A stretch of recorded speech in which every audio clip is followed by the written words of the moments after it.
Yeah, this personal now. Gang, gang. Gang, bang. Pull up the brain, brain. It's been a lot of talk about my walk in New York. Boy, I stay in my bag, I don't know what they thought. Plus the lane that I heard is really getting absurd. All the rumors and the slanders, niggas really got nerve. I hope a lot of cause just to watch them betray me. They want it all but not the work, bunch of Johnny come lately. Till you go upside the head with the stick all crazy. Let the scars be the reminder of the day that you played me. I just wanna ball and live, do some music, raise my kids, get some bread, get some chips. I ain't with the circus. Murder, sell some dope, drink some lean, smack a hoe, pop some pills, let it blow. They just think that's all we know. These niggas do snake shit and play dumb facts. Curse when you can't trust shit they want. Facts make you wanna pull up and spray something. Got me on my Drake shit, say something. I am not gang, gang. I do not gang bang. Let me let them, yo, pull up the brain, brain. I am not gang, gang. I do not gang bang. Let me let them, yo, pull up the brain, brain. It truly hurts my heart just sitting watching these so-called gangsters 30, 40 plus trying to be old dog. Get him in the pen, they start telling like, oh Lord, him did it, her did it, they did it, so fraud. Now that we locked in, make it hotter than a teapot when we pop in. Got this up the cellar just to be top 10. It ain't over, I'm a soldier, we not them. Misery Marine lights, homie, we here now. This is what you wanted, please don't be scared now. I ain't here to play with nobody, it's clear now. Dog off the leash, you beat sheesh, I tear it down. Now let's cook it up like crack. Song for song with any one of y'all, straight like that. What you said is what you said, can't take that back. And here I still stand, face that fact. I am not gang, gang. I do not gang bang. Bring it like them, yo, pull up the brain, brain. I am not gang, gang. I do not gang bang. Bring it like them, yo, pull up the brain, brain.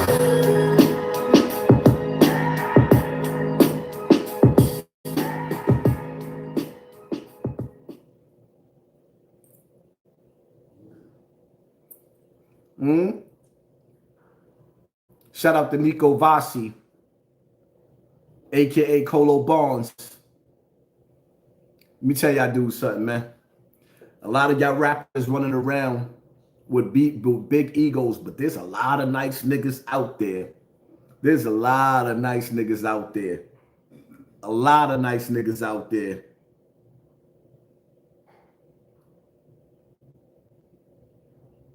Yo, they want to ban Glocks cause of Switch. Since the sandbox, all I wanted was bricks. In the mountains doing dips, stinging fish. We kick doors, nigga, couches get flipped. Whoever behind the paperwork gotta be real. Push your contract back at you, fuck a deal. Stand on my own too. Sign the wrong thing, they basically own you. If I tap your skull, you'll need bone glue. Splatter, brain matter, fentanyl, heroin batter. Hunting ammunition for the mission in a ladder. Shoot your car, tell all the windows on it shatter. Basu the chatter, I say you trash. Let's draw on each other, see who stay in the grass. Can't tell nothing, all you saw was a mask. Dead or alive, saw your body in half. Chill for a minute, but I'm back on your ass. Easy as a layup score, tap the glass. Jog back down, probably wiping off sweat. Shells bounce round, fighting in your chest. No motivation, still writing at my best. Old Louis souls, light up when I step. Few through and through, some stay in your flesh. Goon talk, the roof removable or moonwalk. My fiends shoot, lick the spoon off. For the jail, send a mule with balloons north. Big shit, you gotta lay down and shoot with. Big shit, you gotta lay on the roof with. Big shit, you can lay down a moose with. Telling people bring something they can scoop with. Mops to clean, Glocks with beams. Homicide, jam the road, block the scene. Word to X, hit your girl in the head. Now it's blood on my dick, cause I poked the dead. Rigor mortis set in, so I broke her legs. This the Brillo you want? Handgun with the pillow in front. Panoramic scope, I can see my target wide. You can play over there with these bars, you die. It ain't safe, I've been lurking. Laying back, reading y'all comments. Smirking, yeah, kick back, but my arm ain't jerking. I don't send tweets out, I'll see you in person. Car alarms going off, or you hear shots. And me ad-libbing in the background cursing. Fucking up coke, kept cooking and rehearsing. Ran through a bird, you can smell it in my curtains. Y'all got a problem, be aware. Hold up, keep it going, keep it going. I'm already me, nigga. You already you, pussy. Even when they send the money through, it's hard to book me. Spit verses with legends, none of them ever shook me. So if we talking about a list, tell me where that put me. While you thinking, I'ma tell you where I put you. Your mom asking the coroner where they took you. From the corner to the lobby with the bros. Shotty with the Ferragamo nose. Medics need Godspeed to get him out his clothes. Think it's on Gucci, tell tubes in your nose. Runners is Balenciaga, sweatsuit, by Gabbana. Ain't it funny how the judge took your honor? Standing in your face, rat nigga, I'm your karma. Turn that. Yo, they wanna ban Glocks cause of Switch. Since the sandbox, all up. Peace and love to everybody in the building. Y'all already know the rules. When you come in my house, take off your shoes and super violate that like button. Are you not entertained? Make sure y'all violate that like button. I want y'all to hit that like button so the likes can surpass the people in the building and I can screenshot it and take it to my lawyer so we can have a case when it's time for us to go to court. Because if you're playing with my numbers, then you're playing with my money. And I don't like when you two be playing with my money. Now, a lot of things we got to address. Bullets Gotti, let me address you real quick, right? Bullets Gotti. Listen. In nobody's book, you're nobody's favorite YouTuber. When you mention my name, you got to say things and put in your title like Charleston White is taking HASSAN Campbell shine, because it would have to take greatness. Charleston White is greatness. HASSAN Campbell is greatness. And then you got Bullets Gotti. You know, the nigga that used to sit in the box when I used to do stream yards and look real stupid and everybody used to laugh at you. Stuttering Stanley, stuttering Stanley. They used to laugh at you. They're going to laugh at you. They used to laugh at you. I made your name somebody. And ever since you done hopped over there on Whack 100's balls, all on his nut sacks, your career has just never been the same. I mean, you get on that podcast over there that you be on, and your mans had to put you in the background and put OG product on camera because your outfit was looking that bad. I know that because we was on the phone laughing at you together. So, Bullets Gotti, listen. In this world, sometimes they only give you 15 minutes of fame. You've been on YouTube before me, my nigga. Nobody's looking for you. Your numbers is bad. If I fell off, I'm still 10 times greater than you, my nigga. Now, just say it's really hurting you to see me and Five Guard communicating and me and everybody else is communicating, because I'm a forgiving nigga. And you sitting over there by yourself and you feeling all kind of lonely. You want to get back in my life, but you can't find your way back in. So instead of you just moving on, you constantly keeping me in your titles. So I'm gonna mention your name just for the last time. Can we break up, my nigga? Because it's weird to me how you men, like, you're on my mind. You always on my mind. You SWV ass nigga. You always thinking about me more than the bitches that I done fucked in my life, my nigga. I got females that done swallowed me. I done left babies on their back. They don't even talk about me no more. But you gonna love me. Like, come on, my nigga. Go away. You starting to make me feel like I got crabs. Maybe I gotta go to the doctor and put some of that shampoo to get rid of you. Starting to feel like crabs. Bullets Gotti, listen. There is absolutely no more room for you on my nuts. Shall we begin? Now that we got that out of the way, we can get into our real topics. It's a lot going on. I would play the audio of that battle with Remy Ma and Easy to Block Captain. That corny line with Remy declaring her love for Easy to Block Captain. I would play it, but I know Remy don't like me too much. And I don't need Remy to hit me with a copyright because I'm playing her material. So I'll just leave that. But most of y'all probably done heard it already. And shall we begin? My thoughts on it. Keeping it all the way funky. Nobody. Remy, you I don't. Nobody respects Remy no more. Most men that I know.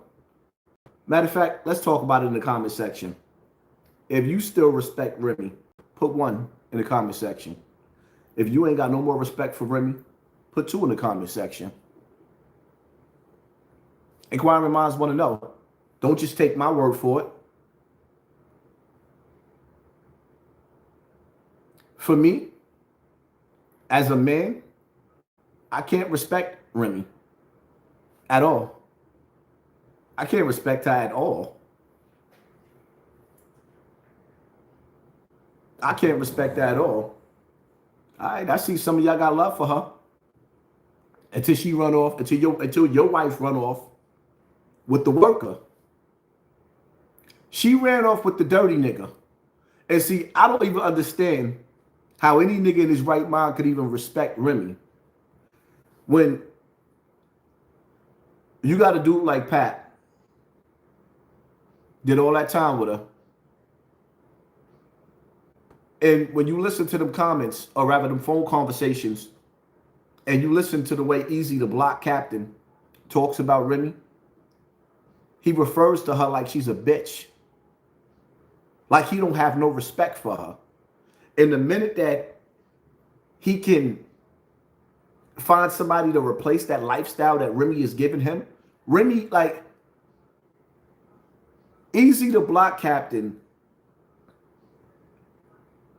Remy's a dirty nigga come up.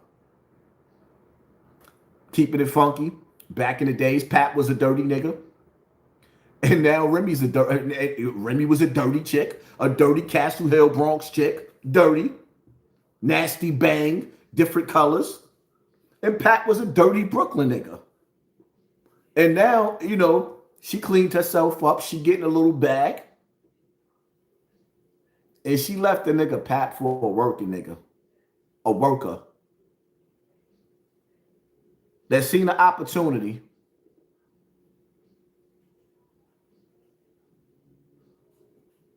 I mean, we all see through different eyes. You got women out there, or dudes out there rather, that the dudes that I know that's killers raise beautiful kids. John, that music is playing on my screen.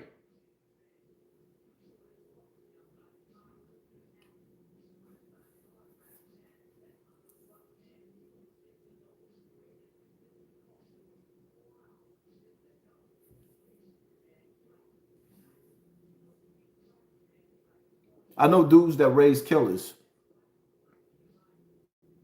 Or rather, that was killers that raised beautiful kids. Remy went to jail for shooting somebody. Her son in jail for murder. And she's all over black social media as a home wrecker.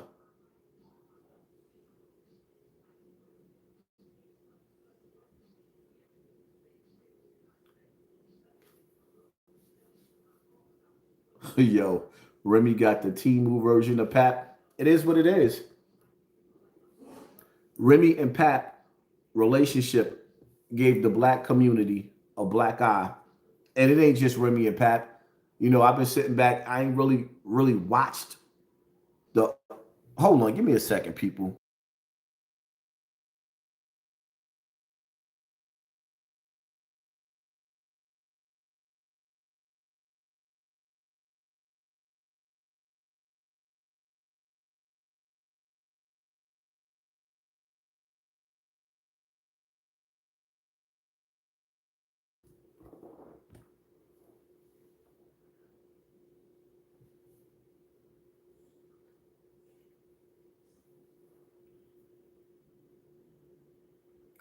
Haas, what about the rapper Too Low shooting himself on the podcast? I don't think y'all understand from what I've been seeing on social media. Addiction is the number one drug right now. Addiction is the number one drug right now. He managed to have his 15 minutes of fame. He's viral. Everybody's talking about him. He got shot on camera. Everybody got to see him. And now everybody's wondering what's next.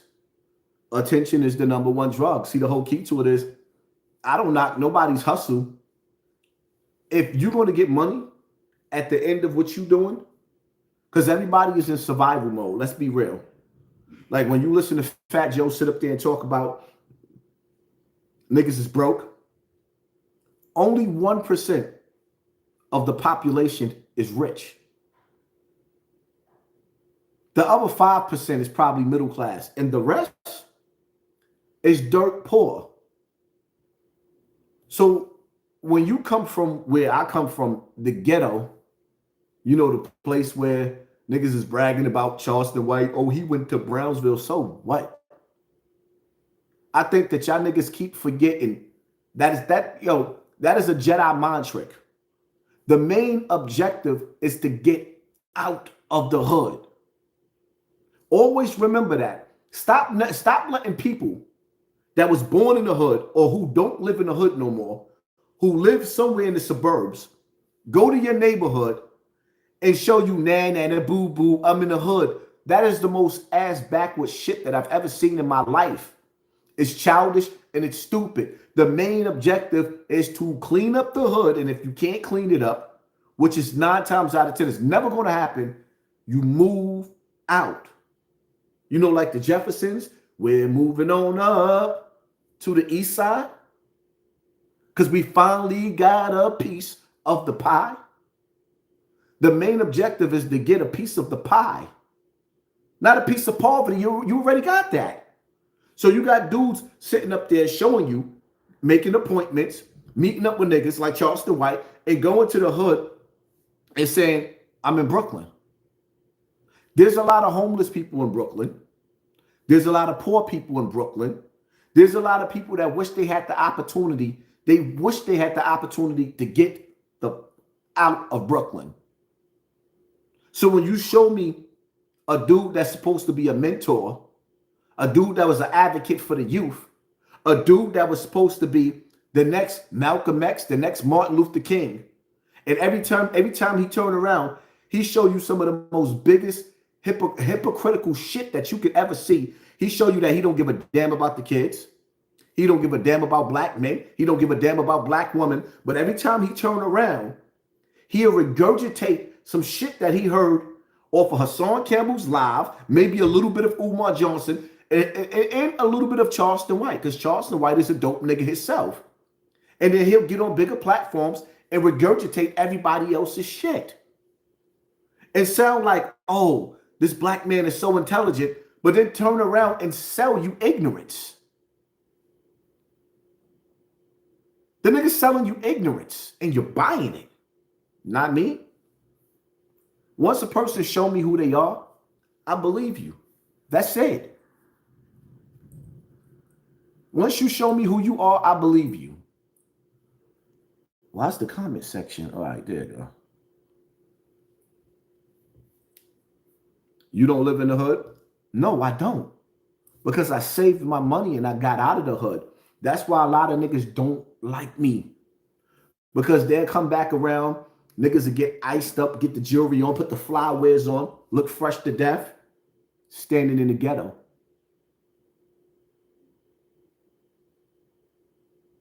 When you live in the hood, Brownsville, Webster, Bronx River, Idlewild, Cortland Ave, when you live in places like that, and you pull up to the suburbs, they are not impressed with the projects. They're not. Now, some of the kids might be a little impressed, like you see T.I.'s son on TV.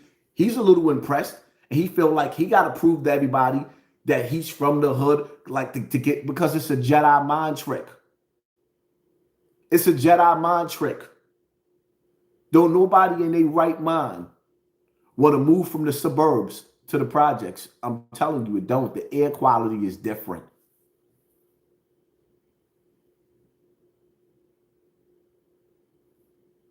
Jim Jones just dissed 50 and Cam. I ain't see that.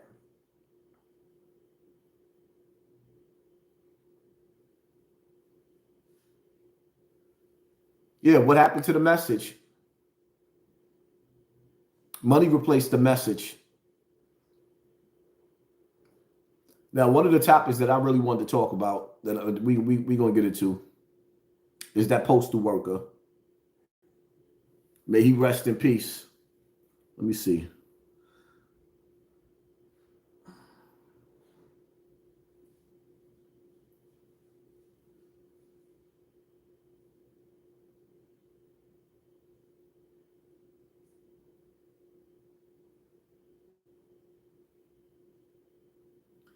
Oh no, I don't have damn. All right, I don't have the article. Matter of fact, even better. Let me see. Postal worker stabbed to death.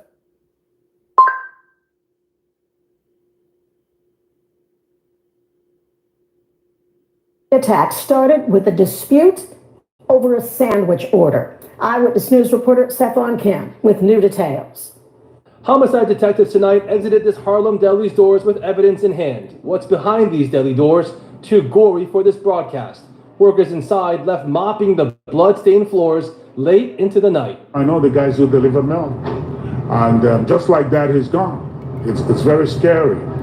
It's very, very scary. Cops say an on-duty postal worker was fatally stabbed and slashed after getting into a dispute with another customer inside. The 36-year-old, police say, was stabbed and slashed multiple times in his torso, arms, back, and neck. It happened around 2:30 this afternoon at 168 Lenox Avenue in Harlem. The victim's postal cart still sitting on the sidewalk outside. That postal worker was rushed to Harlem Hospital where he was pronounced dead. About a dozen of his distraught colleagues rushed to the scene. They struggled with how to process the violent attack. All I'm going to say, he was a nice young man. That's it. As for what started this argument, deli workers say this was all over a sandwich, an argument about who placed their order first. Investigators say the 24-year-old alleged assailant is in custody, a person with no obvious criminal history. A friend of that person says she would not have attacked anyone without cause. She's a nice young lady. She is not the type that just come out in the street and attacking people. This is just a bad neighborhood. What had happened, I have no idea because I was not around here. I don't know, but I do know if she said it was in self-defense, it was in self-defense. Investigators say a weapon was recovered at the scene, though it's unclear what that weapon was. In Harlem, Stefan Kim, Channel 7, Eyewitness News. And within the last few minutes, we have learned the identity of the victim, 36-year-old Ray Hodges of the Bronx. That suspect identified as Jaya Cruz, 24 years old. She lives in Harlem. And tonight, she is charged with first-degree murder.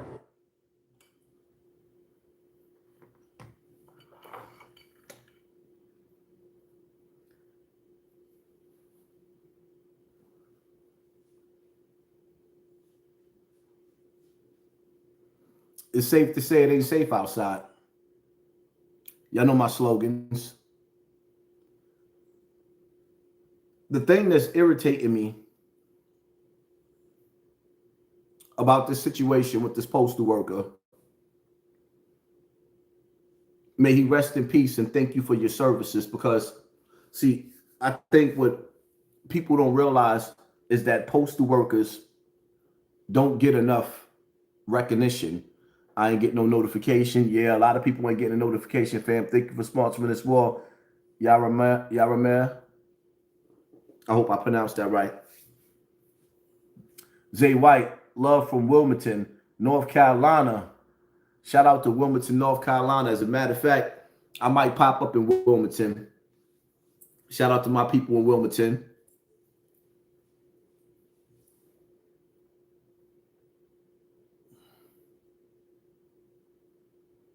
I'm not 100% sure So I don't want to put out false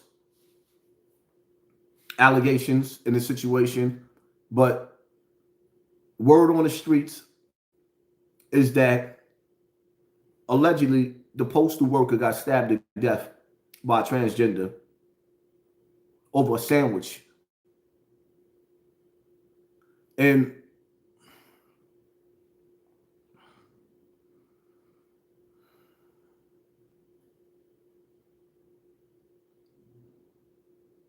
I'm feeling some type of way about that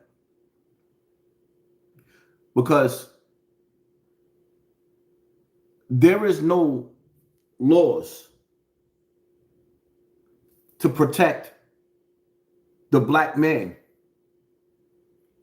There's laws to protect transgenders, but there's no laws to protect us from them. And see, that gives you a disadvantage mentally. When you a postal worker, you a worker. You're not a street dude no more. You're a civilian working a job. You get into a situation with a chump over a sandwich. And in your mind, you like, yo, I ain't gonna go full throttle on this he she because don't nobody want to go to jail. And there's laws to protect them. But mentally, anybody and everybody that's watching me, make sure you put it in your mental Rolodex that if you get into a situation with a transgender, that's still a man with man strength. And while you sitting up there, you looking at it like it's weak and looking confusing and funny style, understand that thing still has it still has the strength of a man. And we seeing rest in peace signs, candles, families crying. But where's the outrage? I think the truth of the matter is, I'm not really one for protesting. But I think for those of y'all that do believe in protesting, I think every straight man should have been outside that sandwich shop with your bullhorns or whatever it is that you need to get out there and stand up for the rights of straight men. Straight men have the right to survive angry, confused transgenders. Straight men should not have to die at the hand of transgenders because we don't want to go to jail. So you didn't take the situation as serious. So now this man, I could already understand. The postal worker, he hungry, he aggravated, he going to get something to eat. Now you see this lizard jumps in front of you in the line. They get into an argument. The postal worker probably said some HASSAN, Campbell, Charleston White shit out of his mouth. The transgender got angry and it escalated. See, the problem is when somebody calls you a name out of your mouth or says something to you, you know, the sticks and stones thing, you don't have a right. Because a nigga said some hurtful shit to pull out a knife and stab them to death. It's absolutely insanity. Especially when you walking around and you confused and you trying to confuse people that's not confused and they don't want to accept you for who you are because you don't want to accept you for who you are. So people say hurtful things that's hurtful to you, but it's really the truth. That's why I always say, do you want the ugly truth or you want a beautiful lie? Which one is it? The choice is yours. You can get with this or you can get with that. Rest in peace to that postal worker. My prayers go out to that man's family. He should not have had to die over a sandwich. I'm sorry. And this is why I tell people in the hood, if you have the means, the money, income tax season is coming around. Some of y'all got kids, y'all gonna claim dependents, you're gonna get close to $10,000. Put that to the stash like you ain't never even seen it. Use that money as a down deposit to your, it might not, you're gonna need more than 10,000. I'm gonna tell you that right now. You're gonna need more than 10,000. Don't go get a car. Don't upgrade your lifestyle riding around the ghetto. Don't look fly riding around in the ghetto. I'm sorry.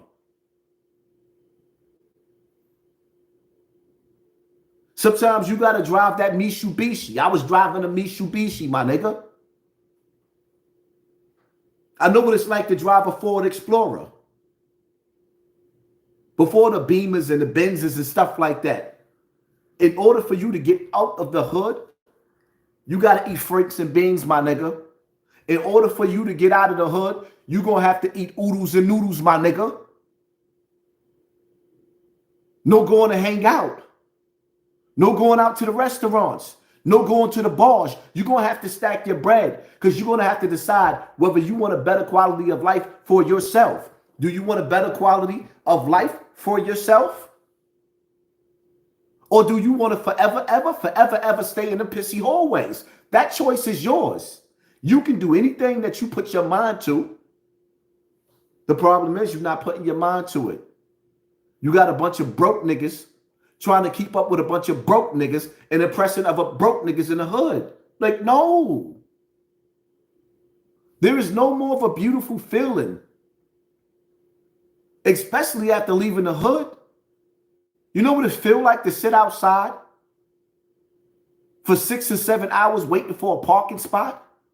Finally, you get to the point to where that you just get fed up and you leave your car outside. Then them tickets start accumulating and you find yourself with thousands of dollars worth of tickets. Now you got to hide your car because they're trying to put a boot on it. Who want to live like that? There is no better feeling than pulling up in your driveway. Save your money so that your money can save you. Stop looking at niggas on social media or the beautiful bums on the block.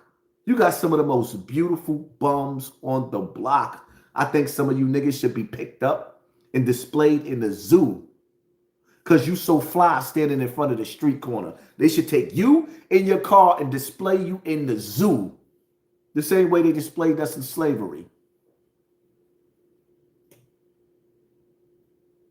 Because y'all constantly looking at ignorant people selling you ignorance. Because the reality of it is when you start to wake up and see the world for what it really is and what it's not appeared to be, then you start to look at people different. That's why I got niggas coming home from jail and they like, yo, Haas, how could you say the things you saying out of your mouth? You was worse than all of us. But then I woke up.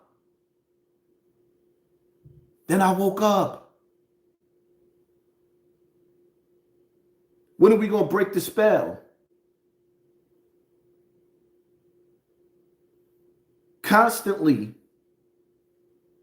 all we talking about in our lyrics, I love gangster music. I love gangster rap, but I don't listen to music every day. When you see me playing this music on my platform, it's me trying to help brothers chase their dreams. I'm a different type of nigga. I'm a different caliber of nigga. When you sit back and you watch people, when I say this shit all the time, when you see niggas on Instagram, and my Instagram is Poppy from BX River, Poppy from BX River, and my other one is Snapbox TV. Any on Instagrams you see up under HASSAN Campbell, flag them. It's not mine. They won't even let me get an Instagram up under my own name, so I don't even try no more. Any Instagram that you see up under HASSAN Campbell, flag it. It's not me. You watch people on Instagram and you see them and they selling you stupidity. When I see people posting, or rather I see these rappers and I be looking, it's like, shout out to Brillo. Ours is different. I never asked him to share my music. He just does. And I do that because when you see a nigga that's dope, when you see a nigga that's dope, even if you a rapper, I don't understand how you a rapper and you don't celebrate another dope rapper. It feel good to see another dope nigga. We got to learn to get that hate out of our heart where we feel like we from the TV show The Highlanders. There could only be one. Nah. Imagine having 20 dope MCs. Imagine being a new Wu-Tang Clan. Nobody has ever came through in hip-hop and shook the hip-hop game like Wu-Tang did. Like you had Method Man, Red Man, like you got Method Man, Raekwon, you got Ghostface Killer, you had Kappa, you had all of these dudes spit legendary verses that we could forever quote. Then you got niggas on Instagram that's nice. Some of the best rappers I've ever seen. And niggas ain't getting no love. Niggas is not being like all these rappers that y'all see, they got 24 hours in a day. It don't cost nothing for them niggas to take you niggas and put you right on a timeline and say, yo, let me give this nigga 3 or 4 minutes. You can say whatever you want to say about me, but I'm going to die one of the realest niggas. And what's going to make me real? Because everybody got a definition of what makes them real or not. What makes me real is that I want for my brother what I want for myself. I want for you what I want for me. The only thing is, are you willing to work to get there? Every rapper, everybody on social media should be sharing somebody that they know is dope. The industry is filled with meat eaters. Let me see if I got this here. I hope I said this. Because sometimes I can't be the one that said it to y'all. Y'all ready for this? The industry is filled with meat eaters.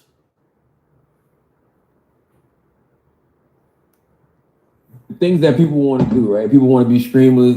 And the barrier of entry is easy enough. Like for the things that people want to do, right? People want to be streamers. They want to be podcasters. Even if you want to put out music, you can do it on your own. Yeah, before getting on TV was hard. You had to suck dick. You had to take that. They could hold it over you. You know what I'm saying? That's the only way. You had to suck dick. We was on TV, bro. I know, that's what I'm saying. We were on TV. I made sacrifices for all this. Yo, get the actor in here. How the fuck I keep getting TV shows? Duval had a TV show. Show us how to come to TV show. Listen, we on, baby. What part y'all didn't understand? Did y'all hear what he said? Did you hear what he said? Y'all think that he's laughing and joking, but it's real. Nigga telling you the truth. He had to take one for the team. That nigga had a mouth filled with egg yolk to get to the top.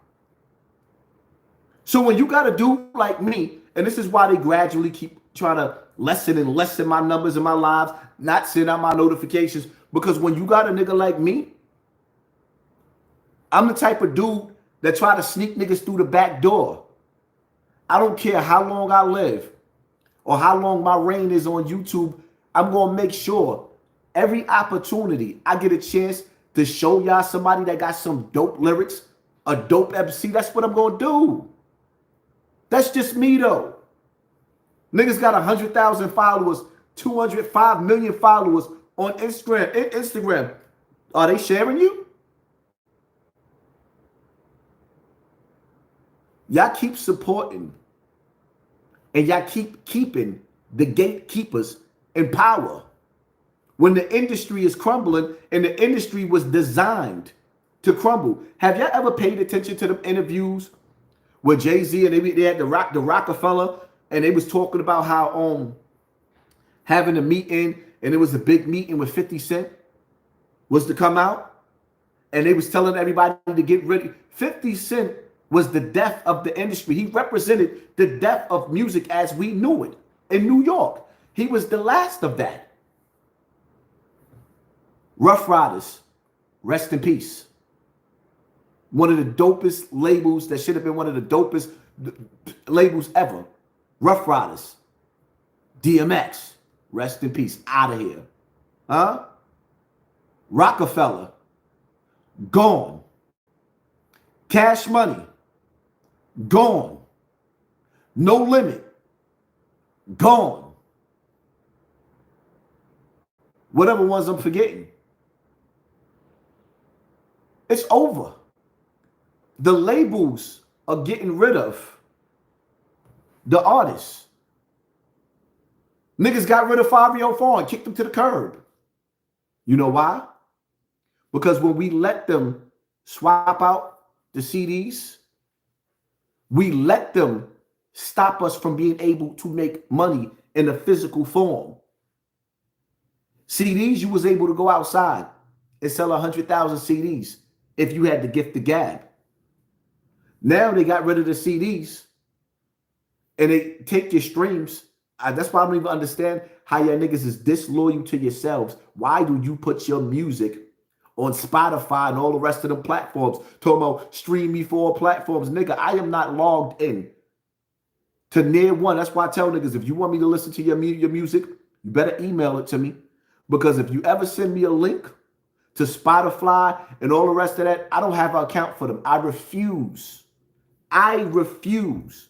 Especially after listening to Snoop and all of the rest of them talking about how he done had billions of streams and they didn't even make $20 off of it. Why are y'all playing yourself? You're doing yourself in the hip hop community a disservice by putting your shit on them streaming platforms. You want to sell your music? Email your music to your customers. Let them cash app you so you can make money directly off of your music. Some of you niggas is nice, but you're not going to go anywhere because you're not hungry. You're not hungry. I be hyped up. That's why you see Brillo put that. Nigga, you know how long I was waiting for Brillo to put out a new freestyle? Like, what? I be hyped up for some of the dopest rappers to put out some freestyles so I can share them immediately. Y'all niggas can say whatever y'all want to say about me, but one thing I'm going to make clear too is I was birthed in Bronx River, the home of hip hop. Raised by a creep, a predator, Africa Bambaataa, the godfather of hip hop. Nigga, hip hop is my house, whether you like it or not. I come from the first family. And shout out to MOP, because they claim the first family of hip hop, but really they wasn't the first family of hip hop. Bronx River, Zulu Nation, first family of hip hop. Nigga, I'm hip hop. I'm a piece of hip hop and what hip hop birthed. So it's only right for me to promote hip hop on my platform.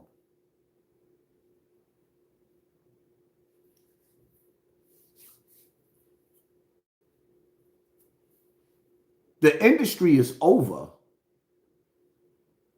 And that's death by design, because the industry realized that we have a way to make money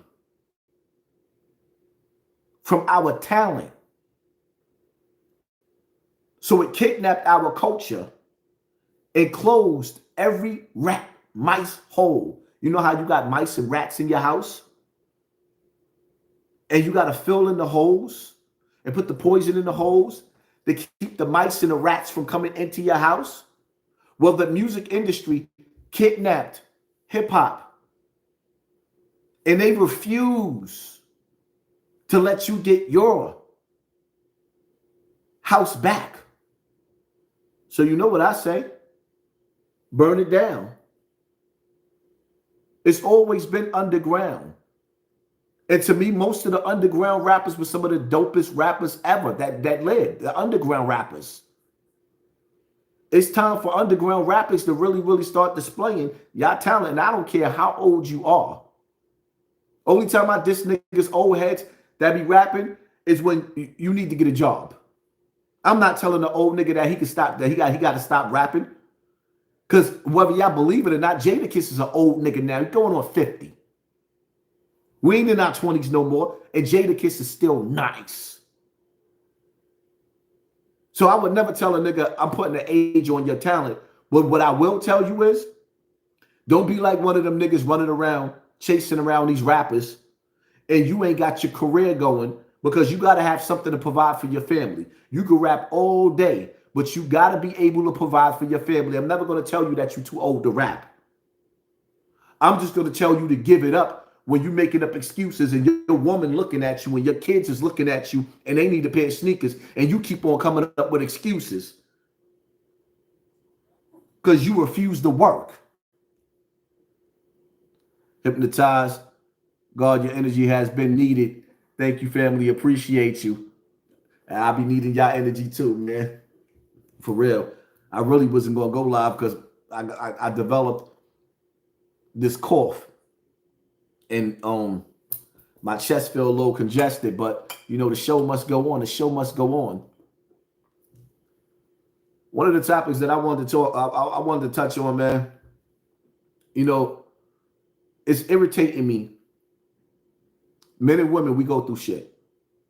Like we see Remy and Pap going through shit, but you know, it's starting to irritate me. Like you got this pop that shit, right? That's big all over social media now.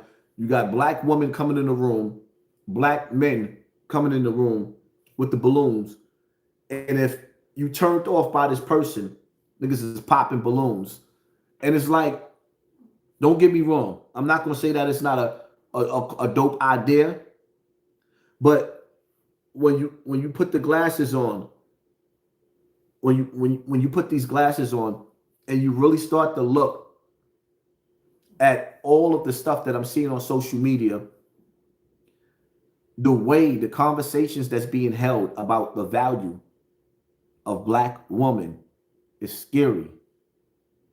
I have daughters. I love my daughters. And to see that we are really, really, really devaluing. I mean, you got black women displayed on these channels with niggas popping balloons. The same way they displayed us and humiliated us on the stages of slavery. And my whole thing is, you don't see no Mexicans disrespecting a woman like that. You don't see no Dominicans disrespecting a woman like that. You don't see no Puerto Ricans disrespecting a woman like that. Black Americans, we brag about having all the culture and being so special, but our households is disgusting. The love that we have for our family, our women, our children, the way we display and we treat our women is disgusting. And the truth of the matter is that shit got to stop. Social media got us so messed up to the point to where that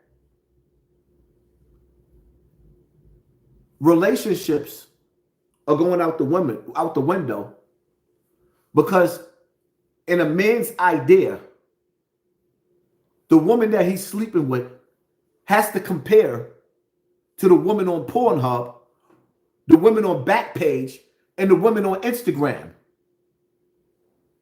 And I know y'all keep scrolling through the shorts and the reels, and every ass is a perfect ass, and all the tits is standing up, and every female looks absolutely the same. That's not the real world. Hassan Campbell do not look like Poppy from back in the days. I was a pretty little nigga with curly hair in a mean gun game. Now, I'm a 48-year-old man with bags up under my eyes and all types of sickness trying to creep in my body because the afterlife, the grave is calling. So we got to constantly fight to keep our immune system. And in the process of that, you get some stretch marks. You're going to get some wrinkles. You're going to start developing grays all in your face.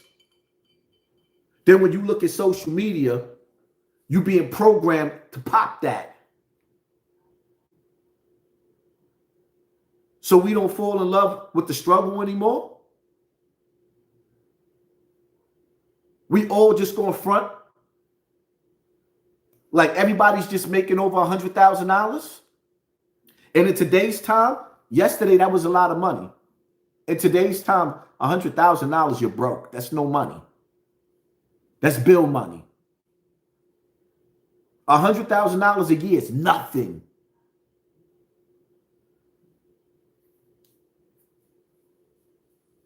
That's how we look at each other. It's scary. It's scary.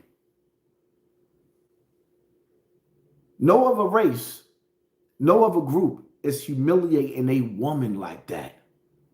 They men like that. All these platforms sitting up there talking about how much money a nigga gotta make. Let's keep it real, man. Let's keep it all the way real. I come from the ghetto. Where most of the dudes, I'm gonna say this shit again. Most of the dudes that I know only got out of their mother's crib because a female took them in and fed them dudes off of their food stamps.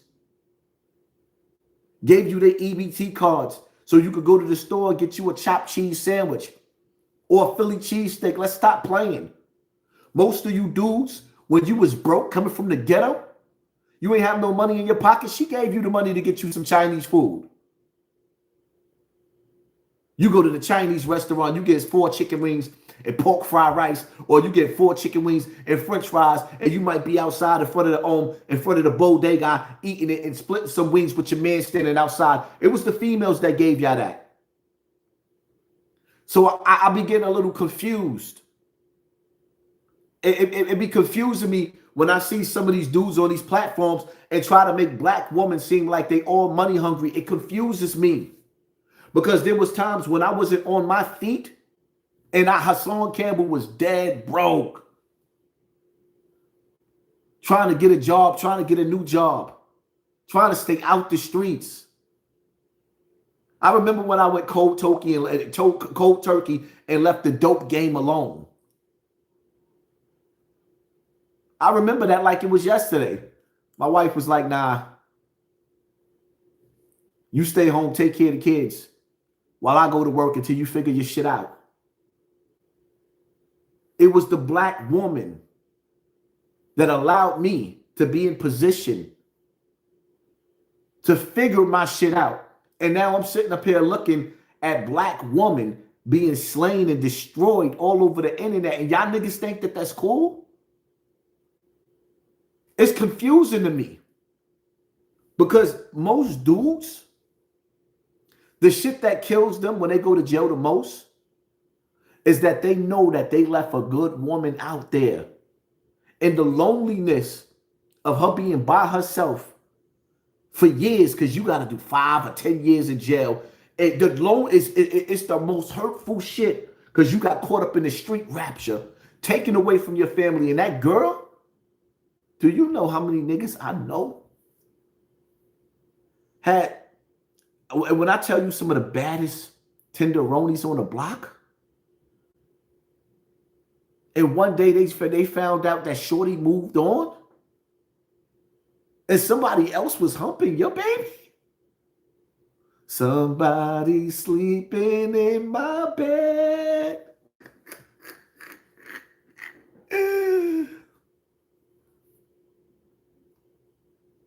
Don't go to jail. Don't go to jail. Jail is for suckers. Don't go to jail. Because when you go to jail, some of y'all niggas, y'all sit in the crib and y'all got y'all shorty. She might be getting on your nerves, but you don't want to see another nigga with your woman. But when you go to jail, somebody gonna lose it. They gonna leave their load on your shorty's back. I'm just being honest. But niggas gotta stop it, man. I can't just sit back and watch the foolery and the fuckery of how black women is displayed. If the black man didn't have nothing else, the black man had the black woman. I can't speak for you niggas that y'all didn't have no swag and females wasn't attracted to y'all, because the reality of it is that, you know, some of us never had a problem with women. Some of y'all dudes, I get it. The only way that a woman could enjoy you is that you got a trick on her. That's your problem. But all of us didn't. We didn't have to go through that. I know if I come up short with my car note, with my mortgage, with my car insurance, with the water bill, with all the bills, with any bills that I have, I know that it's not going to be my niggas that's going to pay my bills. Niggas is going to tell you to man up and figure your shit out. It's going to be a woman. So stop letting these platforms sit up here and play these games with y'all.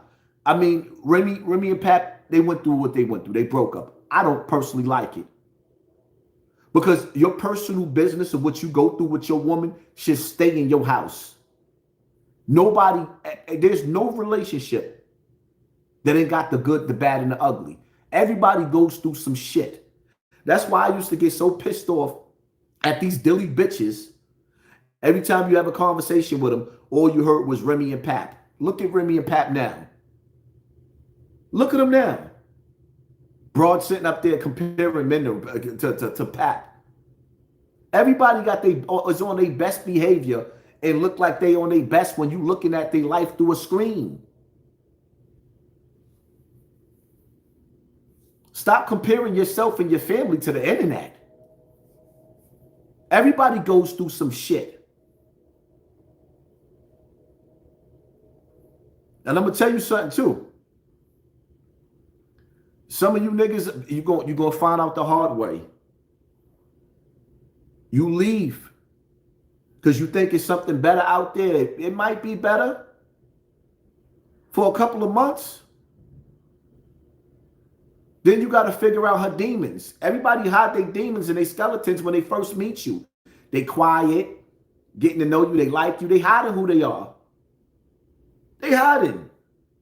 And women? Woo-wee. Then again, men and women ain't really too much of a difference. You know why? Because the first person to teach a man to lie is his mama. Oh, his mother. A lot of females get mad at me. And, you know, I had somebody hit me up recently, right? A few people, a few women.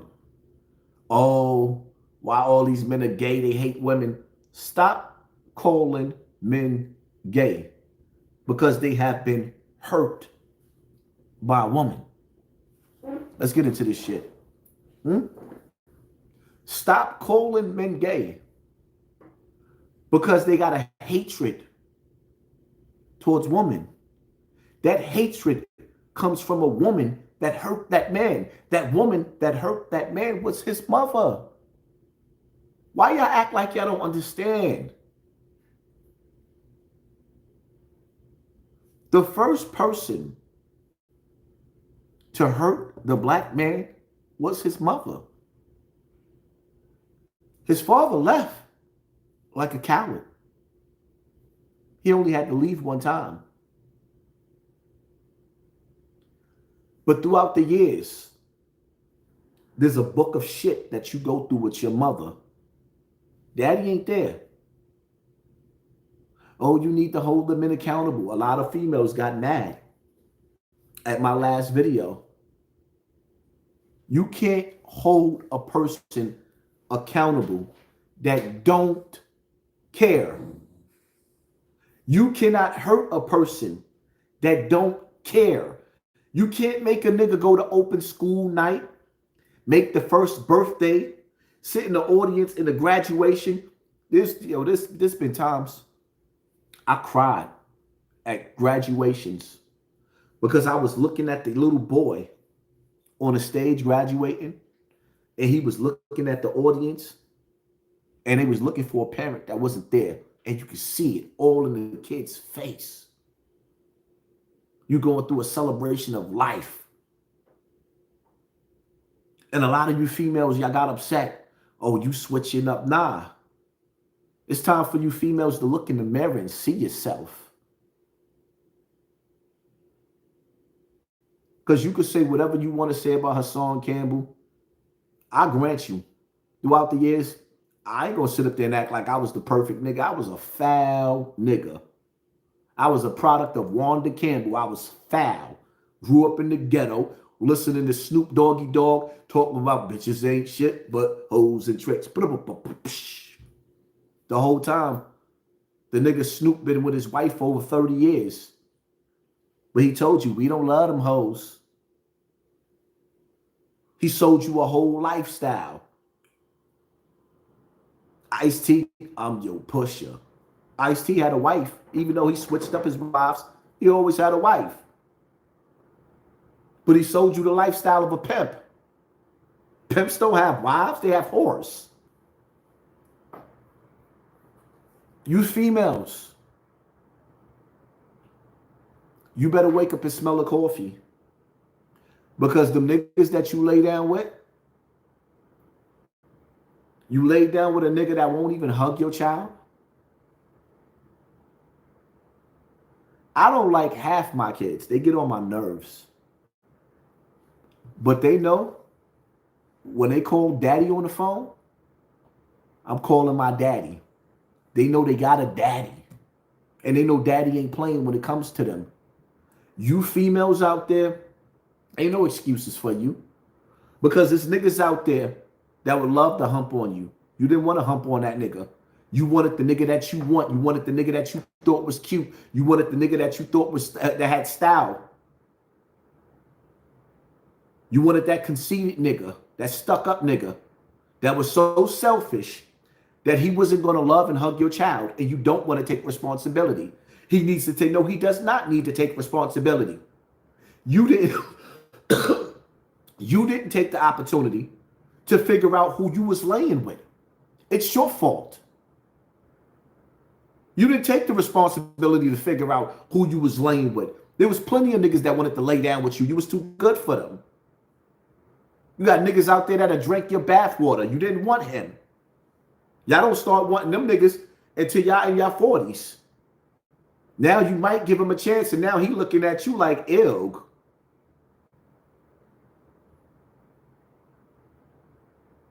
Because the problem with a lot of you females is that you also think that when you want to put yourself back on the market, you can let yourself go. And got all types of roles and all types of shit like that. No.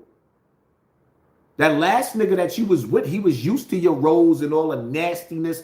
The fat is nasty. I'm a fat nigga. So I'm talking about myself. That's why I'm getting back. And fat is nasty. Being out of shape is nasty. And when you putting yourself back on the market in your 40s, good luck.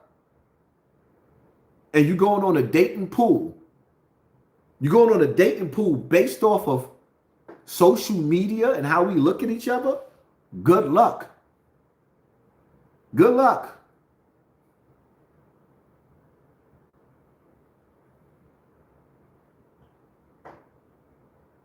Yeah, you think a nigga want them roles?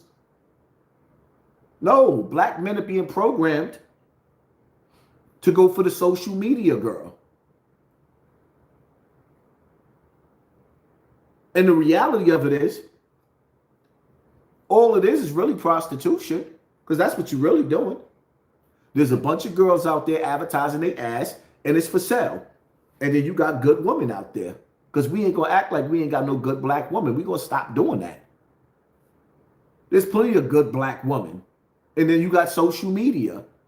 Some people just need to learn their role. If you a rich nigga like Fat Joe, and y'all see what his body look like. I ain't got to pull up the pictures. You see what Fat Joe look like. Then his money is going to keep him with a wife and with females and stuff like that. But nigga, you better know, stay in your lane. Everybody's not going to get a dime piece. Everybody doesn't deserve a dime piece. Stay in your lane.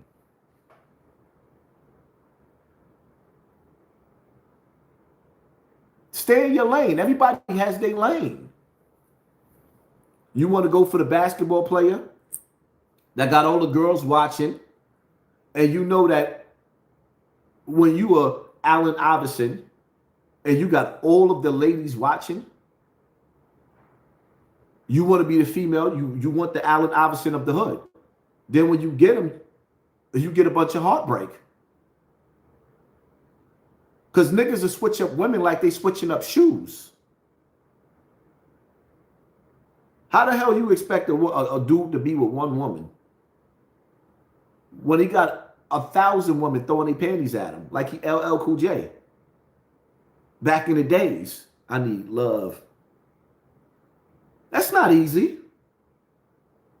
Men have not been trained to be with one woman. You women ain't trained us men to be with one woman. Let me say that. Huh? How Zip with the Drip say? Let's get to that. You women ain't trained us men to be with one woman. Y'all niggas is not, y'all not training y'all sons right. I don't even understand it. I be so disgusted at some of the women, because I say this all the time, and I'm going to say it again. I don't respect no woman who allows her son to go in the bedroom in her house and lay on top of somebody else's daughter and get her pregnant. I don't respect it at all.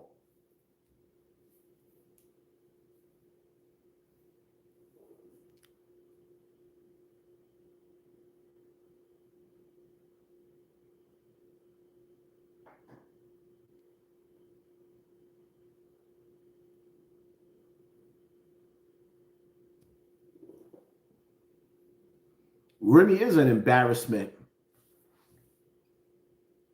Remy is an embarrassment. But Remy ain't just an embarrassment. Easy to Block Captain, an embarrassment too.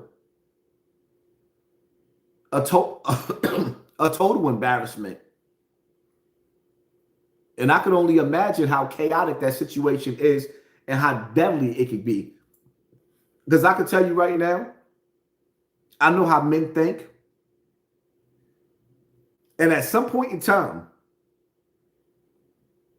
Remy's going to bring Easy to Block Captain around Pap's daughter.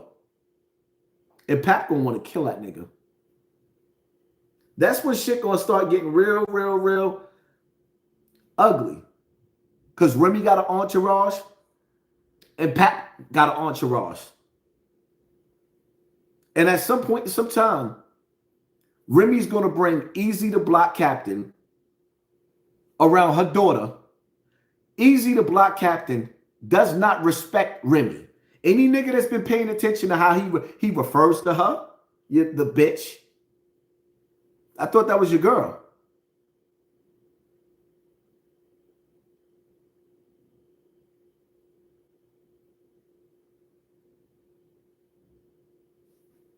It's ugly.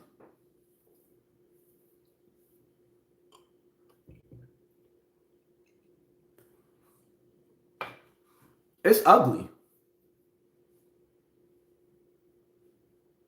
I never thought I'd be sitting up here talking about Remy like this. Never. She probably liked being called that. She got a daughter. And you know what? It's a figure of speech. A lot of us men, some women don't like being called bitch. It's a figure of speech. We like to talk like that. But you can tell when a nigga feel like that about you. Like, and that's what it all boils down to. Every battle that goes down, Remy's the butt of the jokes. And then she's the head of the rap league. And you got your rappers that you paying on your platform to sit up there and dish you and say some of the foulest shit about you that's going to forever be on the internet.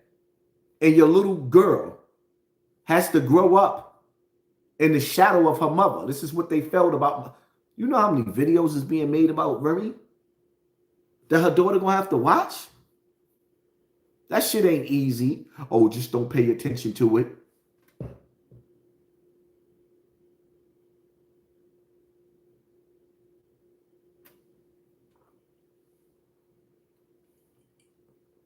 Matter of fact, let me see something.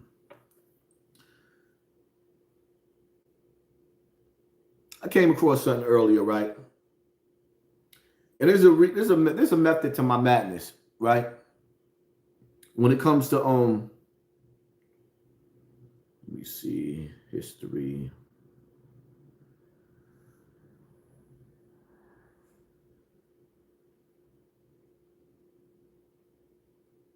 All this.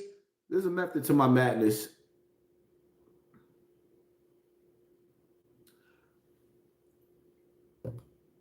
When it comes to this industry, the videos I make, I seen a little clip. I'm gonna share with y'all in a second with Gene Deal, right?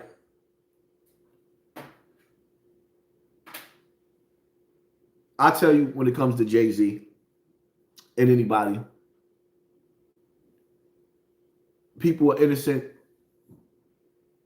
until proven guilty. But I'll also say that where there's smoke, there's fire. Now, I'm only gonna play a little bit of this dude. Was a package deal. I want to know. All right, so the title of Gene's Deal video, Jay-Z and Diddy was a package deal. I'll play a little bit of this dude. I want y'all to tell me what y'all think that means. I want y'all to tell me what y'all think that means, because right now I want to speak on a couple of things. I want to speak on the fact that, you know, you clowns and some of those people's coming at me talking about, yo, why you going at Jay? I ain't never go at Jay.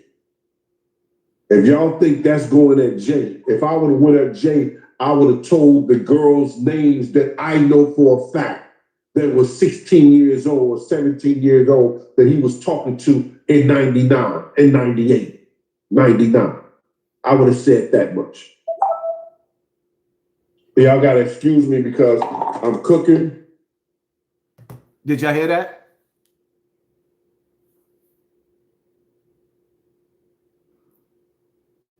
If he was really going at Jay, he would have exposed the 16-year-olds that he's seen Jay with from back in the days. I'm going to let him talk some more. And then I'm going to go in. I'm making some things because I got a lot of stuff on my mind. So I'm get these turkey wings and I'm seasoning them up so I can braise them. These are some small turkey wings. I don't know if it was a baby turkey or whatever it was, but I got these turkey wings that I'm going to braise, and then I'm going to broil them in the oven before I put them in some gravy and put them in a crock pot and let them cook for a while. So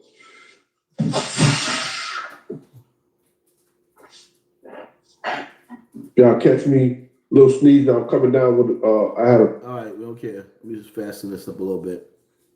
mean head coat. So when I come to y'all and I say Jay and Puff was a package deal, understand, y'all, I'm still in my pajamas, man. I'm being around the house for the next couple of days. I ain't going in and out. I'm waiting on this big ass snowstorm, and then I'm gonna have to go shovel this shit. I'm hating the East Coast right now. I'm hating the East Coast right now. Damn kids. See, I don't like to skip past things. I like y'all to hear things in its entirety, because sometimes, most of the time on the internet, you could play a little piece of what somebody say and not the whole thing, and it can be misconstrued. I don't like doing that. That's called master manipulating. So I'm trying to let y'all hear what he have to say. We'll play a couple of minutes of this, because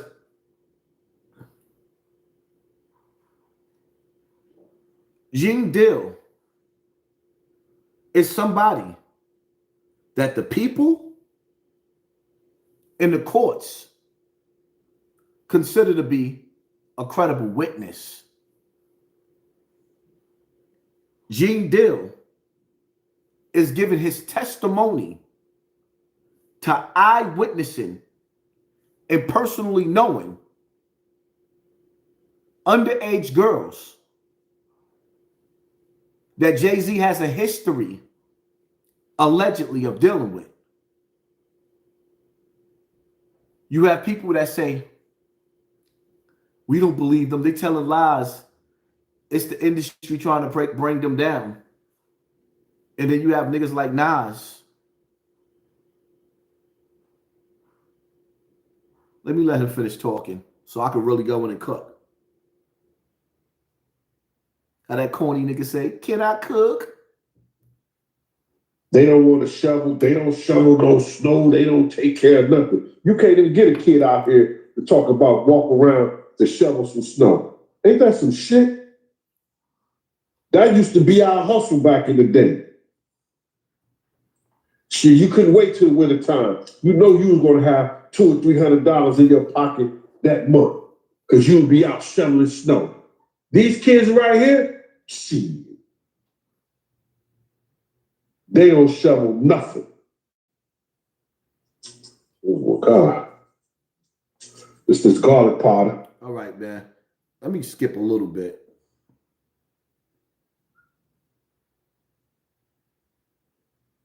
Signing. I'm doing a book signing on the 11th. And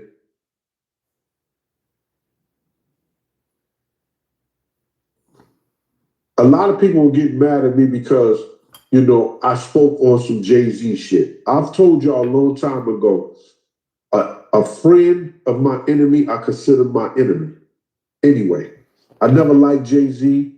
And if somebody is questioning me and asking me questions on him, he ain't a nigga that I'm going to say, oh, nah, man, I don't have nothing to say about Jay. I don't have nothing to say about that person. It's a lot of questions these guys ask me that don't make the interview that I won't even speak on. And that's because I choose not to speak on. Yo, why he said turkey wings smothered with snot? I saw that. The nigga putting boogers on the turkey wings. That was funny. It's my goddaughter. I tried to call her this morning. She wouldn't even pick, my goddaughter wouldn't even pick up the phone. But as soon as I get on the internet, on this thing, she want to answer. She want to call me. Hi, Sai. How you doing? Hi. Hey. You on the No, actually. We're not doing this. Get her off the phone. We set up a date. All right, mama. Later. That's my goddaughter. She's one of the best in the world. She listens to me more than my damn daughters I will sometimes. Oh my God. Anyway, that's Sai. So now, I know a lot of personal shit about Jay because he used to talk to a couple of females around in my area. And one of those females was young. Now, like I said before, I did not know in 1999, Jay was no fucking 30 years old. I thought he may have been like 21, 22. Because the little girl was about 16 or 17, and she was 17. Do you swear to tell the truth, the whole truth, and nothing but the truth, Gene Dill? Let that speak for the record. I don't know if Gene Dill is lying. I don't know if Gene Dill is telling the truth. But we do know that there is a history. I'll be serious about this.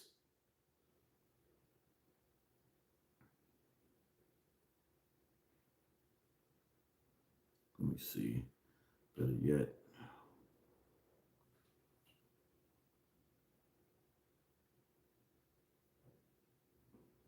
Fallacy going on a black man's name now. That's how it is out here, man. Been like that. Now they trying to say dude was with a little boy now. Right. I don't know if you heard that, Clue. Right, yeah, they said, this is stupid. I think we got a thing about our culture where we want to see people bleed. Oh, it's only in urban our culture. culture. That's why I say our culture. When we seen the stuff going on with Puff and all, when it was bubbling, I seen people in the comments, I seen it starting to bubble. It would start to say, well, what about Jay-Z? And then certain other people like, oh yeah, he's even worse. And then you got people like Jaguar, what's her name? Jaguar, right? Right. They saying all kind of outlandish things, so it starts to add to the groundswell. They tired of seeing niggas with the jewelry. They tired of seeing niggas with the cars. They tired of seeing niggas with the hoes. They tired of seeing niggas with the money, with the success. On the blogs, with the blog clothes, outside of that. They just tired of seeing. They don't care how much you work. People are trying to even the playing field. Mm-hmm. What you mean by that? If you have a nigga like Hov who's stepping out with $5 million watches, and niggas can't compete with that. So they want to try to diminish him to even the playing field. Even the playing field. Yeah. 2 years from now will be the 30th anniversary of Reasonable Doubt. So we talking about Ho's been winning for 3 decades. They're tired of us. Yeah. This is what I'm saying. Something is wrong because that's inspiration. You're looking at it from the slant that we're looking at it. Yeah, I agree on with the side that we didn't pick ourselves up. We didn't. Do y'all see the argument and the picture that I'm trying to paint? I don't want to just say that every man is guilty of what they're being accused of, but we just heard Gene Dill now say that he's personally witnessed and he know females that Jigga that was dealing with when he was 30. He was dealing with 16-year-old girls, allegedly. If you believe... Sorry, I don't know that one. Shut up, series. If you believe Gene Dill, press 1 in the comment section. If you think Gene Dill is lying, press 2 in the comment section.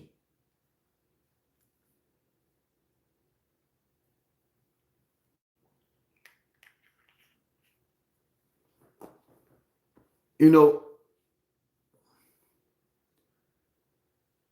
Uncle Murder, yearly wrap up. It's weird to me. When you listen to the yearly wrap up, Uncle Murder is trying to defend Jay-Z, but at the same time, he's telling you Diddy did it.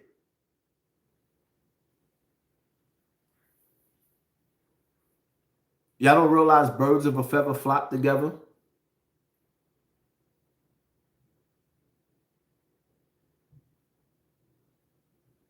Did y'all forget that the downfall of Rockefeller Yard, of Jay-Z,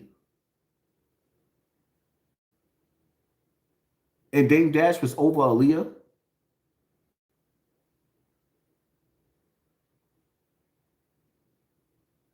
Let me know in the comment section how many years older is Jay-Z over Aaliyah.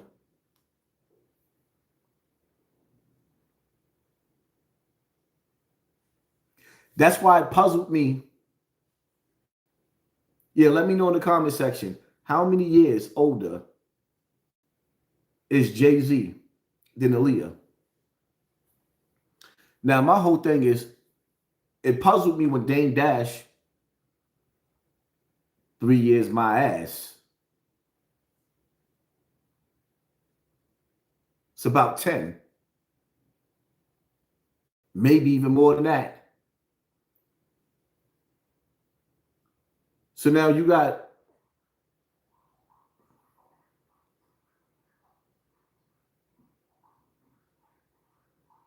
Dame Dash sitting up there talking about he knew what R. Kelly did to his girl, talking about Jay. And I'm like, didn't you say that Jay was competing with you to do the same thing to Aaliyah? And the nigga damn near a decade older than her?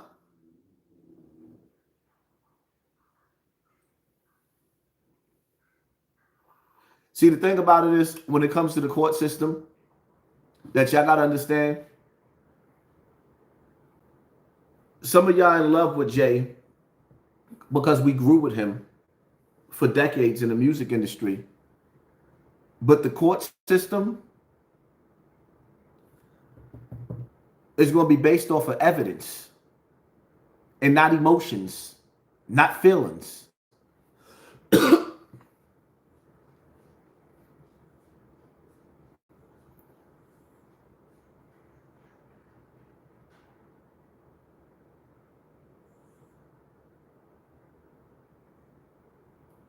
Dated a 15-year-old, it would be over. You talk to him personally? That's his son. You think that's his son? Yeah. First of all, JC offered the money. At first, she offered him bread, like, and everything, but his aunt didn't like approve of it. She said, "No, Jay-Z got to lien on her house, all type of shit that was going on." The lady put up paperwork and everything with his name on it and all that. I mean, but young boy's so thorough though. He don't like. He just want a dad. He not trying to get no money. He not trying to do none of that. But something happened to him, and I was like, "Yo, that sounds kind of weird." He said he was coming out from work, going to work, and it was a gun in his car. Like when he opened the door, he seen the gun. He said he went to go like call his man, like, "Yo, did you leave a gun in my car?" His man's like, "No." He said, "Why you on the phone talking to his man?" The cops pull up and block him up. He told the cops, "No, that's not my gun." He's like, so he went in the building he was in, and they seen that somebody pulled up and put the guns in his car. Oh, and pulled off. I said, "Bro, I don't know nobody in the hood that got guns to just waste like that to do that. I don't know what." He's like, "Yeah, so like Jay-Z had a gag order against him, like trying to get a gag order and trying to." If my thing is, if this is not my son, I'll just take a test, get over with. Yeah. I mean, the fact that you dodging it or whatever, to me, I don't know. I think his mom was underage or something when he was born, so I think that's probably. Yeah, I think that's probably part of it. Yeah. She was 15 when she had him. Oh. How old was Jay? Like 20 something, I guess. Oh. Like 20, probably early 20, like 24. We don't know if it's true. This is just but I'm saying he took the DNA thing with the was ancestry type shit. I think he got like somebody popped up on it, like, because you got different kids that's in different places. Fuck it, you my kid. I got so much money, I don't give a fuck if you my kid or not. You get some sperm. You get some sperm. You get some sperm. If you are my kid, I fuck your mom and you my kid. Even if I want to be around you, I want to see you. I would say if I want the world to know. Jay-Z impregnated a 15-year-old. But Vlad, think about this. It would be over. But you already got no more Super Bowl. But you already won. You already won. But look, Diddy already won, and look where he's at right now. So what do you think? Like, but that's statute of limitations. I mean, that wouldn't even work. Are you listening to the words? Niggas ain't saying words like she was a willing participant. The courts don't want to hear that. If Jay-Z takes that blood test, that girl was 15 years old. The little boy that's claiming to be Jay-Z's son, Jay-Z was 30. So now we are seeing a pattern that's coming from people who was around Jay-Z. Everybody lying? Jay's innocent to proven guilty. Is everybody lying? And let me say this for the little troll in my comment section. When it comes to these old creeps that like to play with little kids, I hope everybody go to jail. Yeah, I'm gonna do the feds work. You got the wrong channel. You better go over to one of them other channels. My slogan is lock them up. I want them all to go to jail. All of them.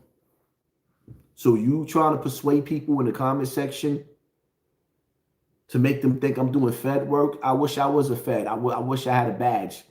I'd be the first nigga kicking in doors, locking niggas up for playing with these little kids. You on the wrong channel, my nigga. You on the wrong channel.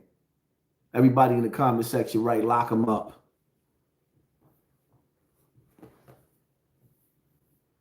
They say Jay is innocent to proven guilty, but a lot of this shit that I'm hearing that's being said by credible people, not how to paint the picture that Mano tried to paint, by credible people.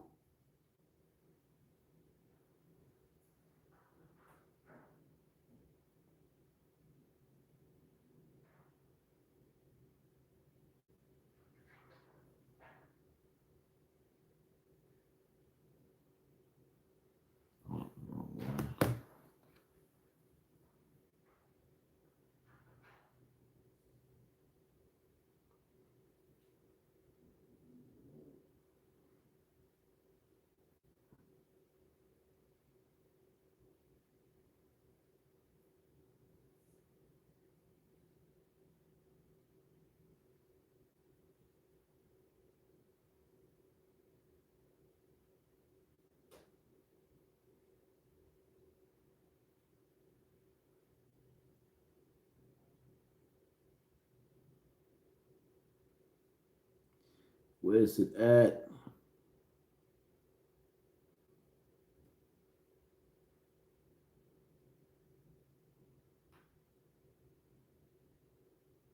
Nope, wrong one.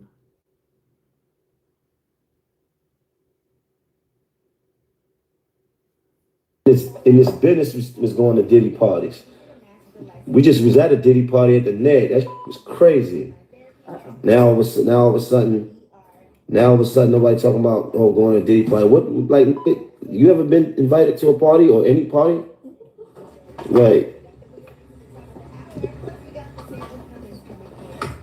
Every top chick that was from the city or Philly or everywhere was there. Like, I mean, it was a party.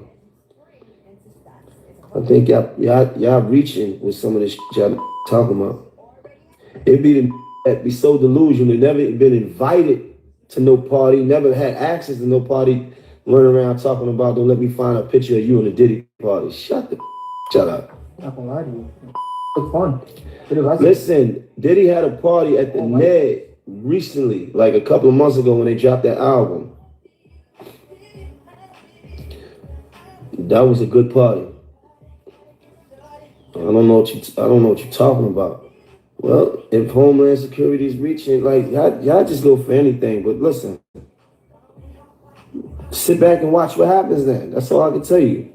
I ain't here to say one. I'm not here to go one way or another. You talking about parties that y'all over here talking about parties and events that y'all never was invited in. Y'all never had access to. Y'all never been involved. You sitting around in your house, in your basement, or your mom's basement, or at work, judging that you ain't never gonna be in the company of. What we really talking about? You throwing stones and sitting in houses that's easily to be broken. But who you judging? What are we talking about? What you talking about, Mano? I mean, listen to the way you talking. People. So what you saying that people are not supposed to throw stones when children are being victimized, Mano? If that was that little pretty boy of your son that you got, and these allegations was on them grown men, would you still be talking the same? What are you talking about, Mano? People ain't supposed to be throwing stones on this topic. Remember that song with Whitney Houston? I believe the children are future. Teach them well and let them lead the way. Huh? Whatever happened to that? Give them a chance to shine. If the children are the future and people are throwing stones because there's allegations of these grown men hurting our future, which is our children, what do you mean that people was throwing rocks and throwing stones? We're not supposed to throw rocks and throw stones. I hate the fact that they try to make it seem like we are so miserable as a people that we don't actually see and we're not actually listening to the evidence that's all over the place that's starting to mount up on Jay-Z and P. Diddy, but they're going to try to make it seem like every black person is just broke and want to see everybody else broke. That's not the case. That's why I purposely play different audio from different people that have different credibility. I play this so that you can sit back and say, okay, this person is a potential witness. This person is a potential witness. This person is a potential witness. These are people that's been around Jay and Diddy. Let Gene Dill tell it. He was in a hotel room with Diddy while Diddy and Ja Rule was in a bedroom together. Fighting started because one of his entourages was trying to get to the bedroom and they was trying to stop him. And Diddy and Diddy and Ja Rule comes out of the room with their bathrobes on. With their bathrobes on.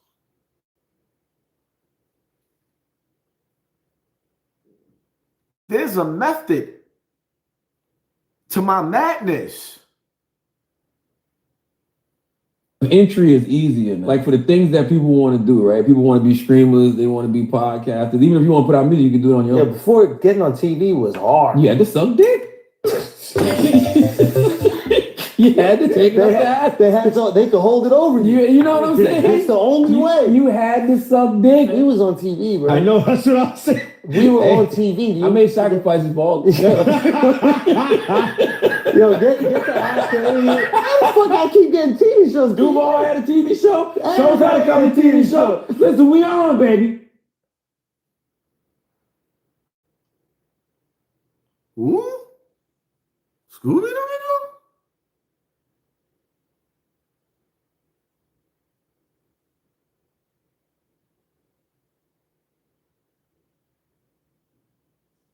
What y'all thought? Wendy Williams was everybody thought Wendy Williams was lying back in the days. She wasn't.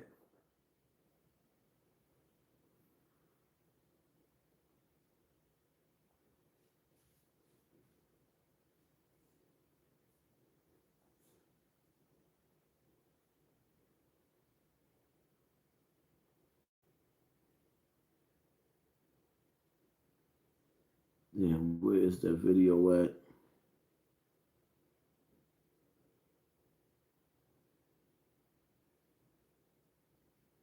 $50 million and he turned it down. Who gonna turn down $50 million? Now I've had to turn down $50 million 4 times. 4 times. Just to protect my integrity and that virgin hole I was telling you about. Right. Because P. Diddy be wanting to party. And you gotta tell him no. You got to tell him no. I did. I did. See, I got the receipts for everything I'm telling you. That's why I can say I'm so free. Kid, I need another. You here, get your number. Thank you, sir. Thank you. Come on. Because early on you was accusing me of being... Cat, man. Cat. It's crazy.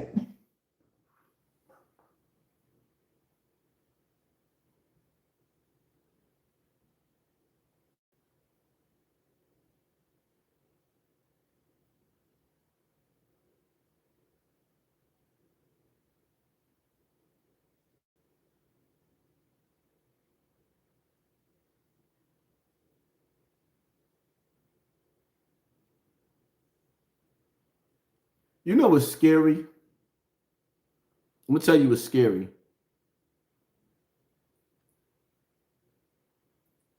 When the stories and the rumors get so bad, where you got to get on the internet and make it clear that you wasn't in a room, waking up in the bed next to Diddy like Usher. Such thing as a Diddy tape. Literally. So allegedly, whatever that brother is dealing with, whatever reasons he's in jail, whatever the FBI and the law is dealing with, allegedly pertaining to Diddy. I want to tell y'all that I've been to some of the most legendary parties. I got no regrets. I think some of the best parties in LA, and if you're from LA and you've been to these parties,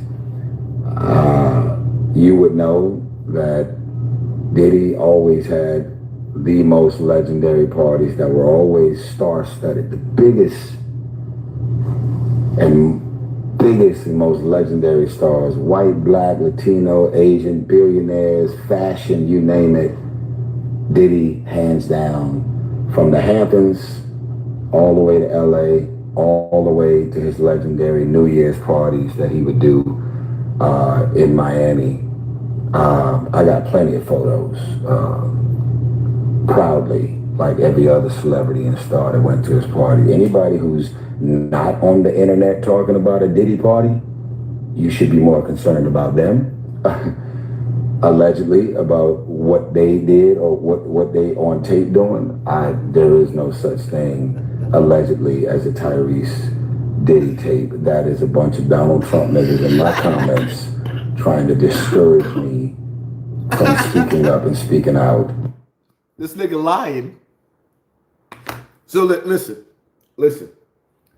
So y'all gonna tell me, right? You gonna tell me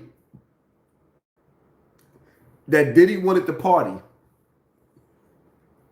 with Cat Williams' little funny looking ass, but he ain't want to party with Tyrese? Mr. Sweet Lady, would you be mine? You gonna tell me? Listen, You gonna tell me that Diddy offered Cat Williams $50 million, but he didn't find Tyrese bullheaded ass? I can't go on, baby, feeling this lonely. You gonna tell me that Diddy didn't want Tyrese singing to his dick, but he wanted Cat Williams? Something just ain't right. Stop lying. Come on, Mano. You gonna tell me that Diddy ain't want none of your milk and cookies, my nigga? But he wanted Cat Williams? I'm just saying. Listen, I'm playing the audio from these artists. I'm not talking for them. Like, let's just be real. You're gonna tell me that Diddy was in the hotel room. I got 100 guns, 100 clips. Nigga, I'm from New York with Ja Rule. Listen, it was that Ja Rule song that made Versus go through the roof when Jada Kiss performed that shit. You gonna tell me that Diddy was in a hotel room in his bathrobe partying, party like a rock star in that hotel room. Niggas thumping outside. Ja Rule runs out the room. I got 100 guns, 100 clips. Nah, he emptied that clip inside that bedroom. And I hate to say it, I love Ja Rule, but he was a willing participant.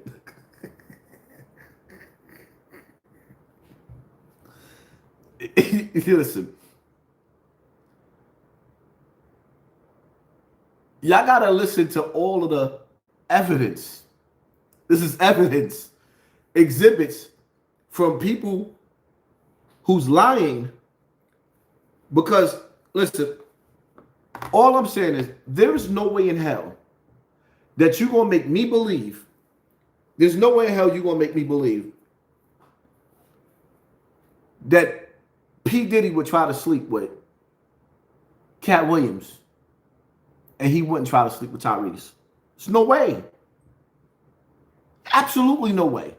There's no way in the world you're gonna tell me that he would offer Cat Williams $50 million. When you look at the old videos with Diddy and Biggie playing with each other, you couldn't pay me to believe that Biggie didn't pop Diddy's cherry. Biggie was smashing Diddy. He smashed him.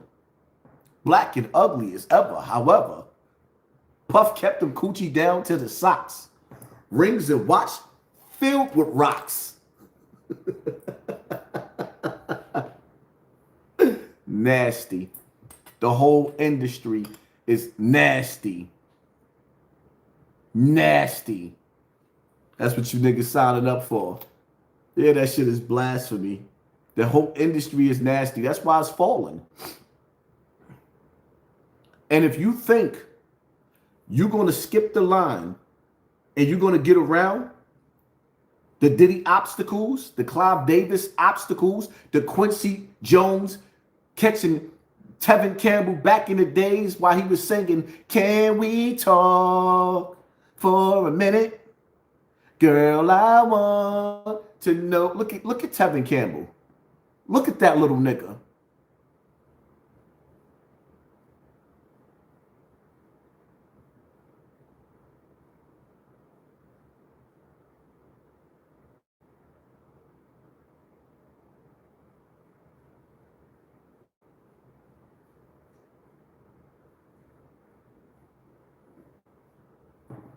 Rap about that stuff. They actually pay us more when we rap about more ignorant stuff, so I make sure I even align and come on, talk on stages like this.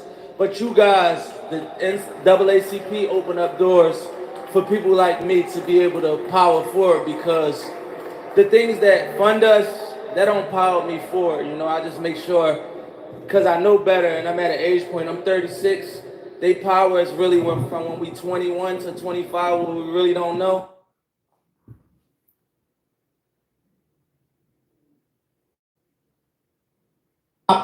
Changing from positive to negative was not a consequence of history. It was not a circumstance of history. It was nothing that just happened on its own. It had nothing to do with the changing of the times. It had nothing to do with that. It had everything to do with the fact that there are people in this particular society who wants to see us exactly where we are. And we cannot let that point elude us. These are the facts. How do we know? 1967, Kerner Commission report on urban disorder. When black people said, yo, we're tired of this system. You know what I mean? This system is oppressing us. So we rebelled against the system. We burned things. We said, yo, we had enough. He did his little report on what caused these riots. He said, what caused these riots? He said it was young children who started these riots, and what was motivating them was a high self-esteem and an enhanced racial pride. He said the majority of the rioters were high school dropouts, but they had a higher political orientation than their peers who did not drop out. And they saw the system as their enemy, so they attacked it in the right circumstance. So fast forward to 1992. Same thing. #1 record on the radio, we had Fight the Power. Fight the Power is on the radio. Rodney King gets beaten before the world. The black youth rebelled against the system. Again, they did it again. And why? What primed them? Positive hip hop. Primed them. Fight the Power. X-Clan. Brand Nubian. You had these groups out here who were pushing, who were politically orienting black kids in the right direction, giving them the proper prompters that they needed so that they can respond properly to oppression. All right? In 1967, when the riots happened, he saw that the self-esteem and the racial pride was fueling this. So he said, how do I bring that down so that they will not riot? And what he did, he flooded the airwaves with black exploitation movies. Nigga Charlie and the Return of Nigga Charlie. These were movies. Hip-hop didn't start calling people niggas.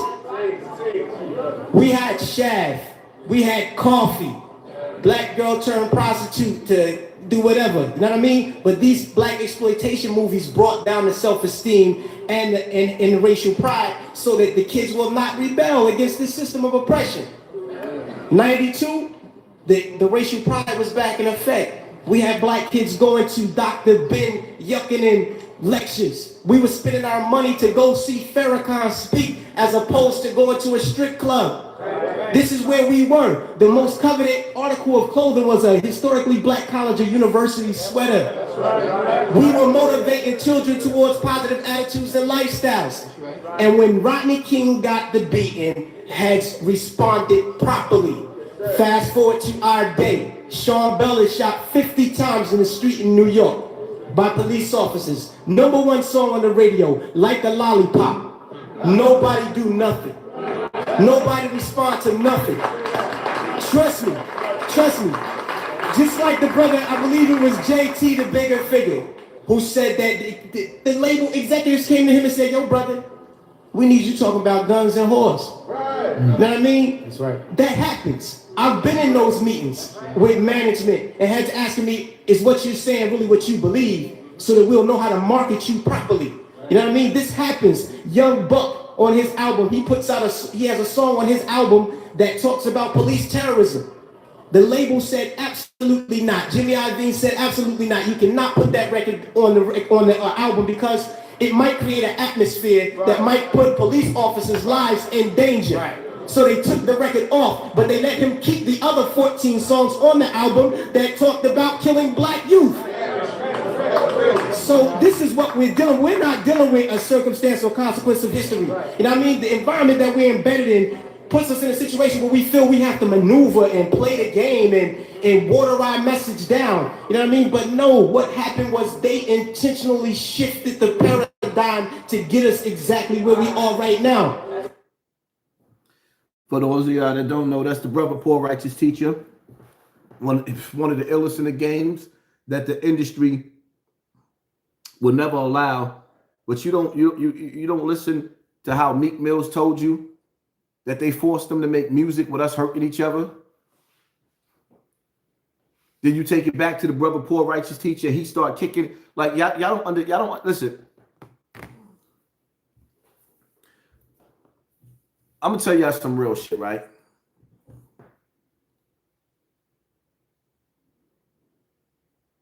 Coming from where we come from, I'll be a liar to tell you that I don't have dreams of killing certain niggas. Real talk.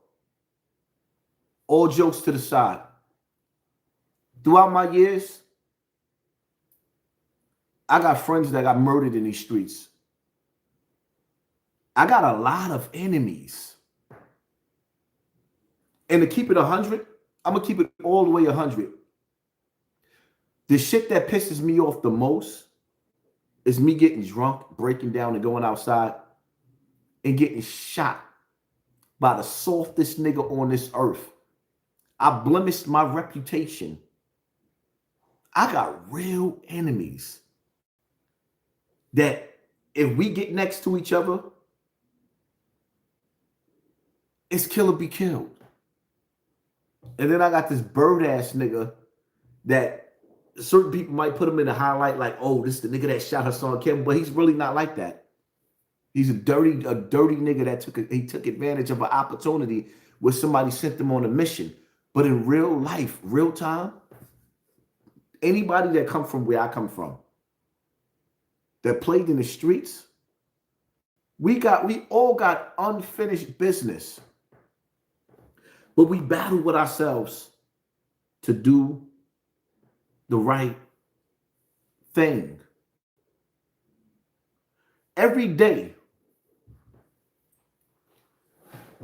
one of you brothers go outside, and there's a nigga outside on the street corner that got this evil energy towards you for no reason.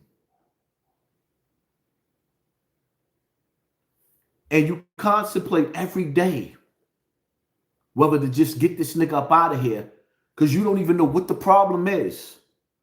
But every time you walk past this certain individual, you got this feeling like it's kill or be killed.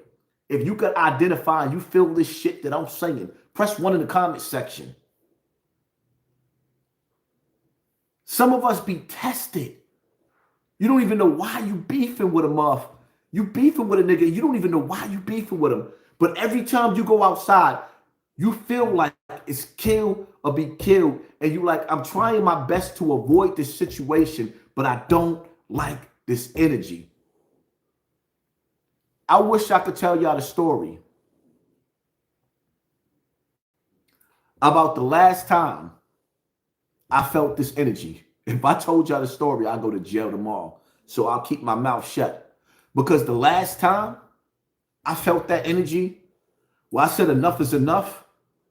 Well, I'm walking past, because first of all, I'm a different type of nigga. I'm an animal. And the younger version of me, I'm a teddy bear. Let me correct that. HASSAN Campbell right now, I'm a fat teddy bear. I'm grandpa. I'm daddy. I'm the nigga playing with the dogs. I'm the YouTube nigga. I'm proud of who I am right now. But the old me, there's an animal that wanted to come out and play in the jungle. That was just angry. Wanted to beat his chest. The one that's battling with being daddy, grandpa. I'm grandpa now. And I'm proud of it. And I'm straight proud of it. I am grandpa. But going outside and feeling that, you feeling that energy. You don't feel safe. You don't like the eyeballing the nigga giving you constantly. You trying your best to avoid it. You walking like you, sometimes you even take a different direction. Like I ain't even walking past this nigga because today is not the day. People don't even understand the decisions that we have to make in the hood.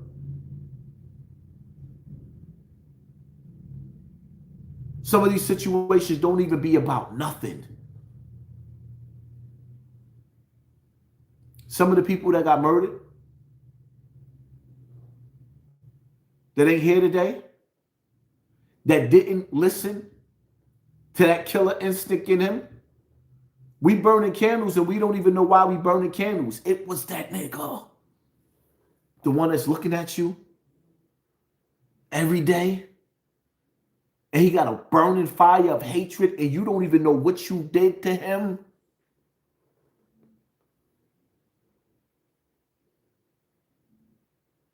All of us got somebody that come from where I come from that you just want to go outside and say, you know what? Just hit him in the head with the...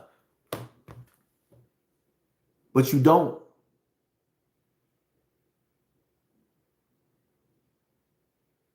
And when you listen to the influence, yo, I wish...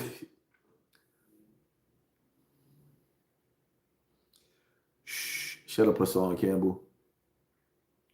If I told y'all a story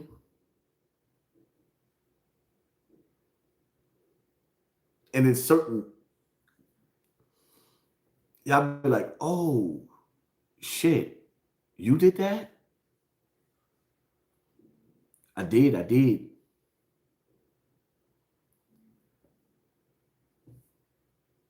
It's a battle. How Jay-Z said, it's like a full-time job not to kill niggas. There was a switch that was thrown on. They turned the switch on. There's a movie called Cabin in the Woods. Not that new shit with the wrestling dude Batista. Not that. There's a movie, one of my favorite movies that I like. Because some of y'all gotta learn how to read in between the lines.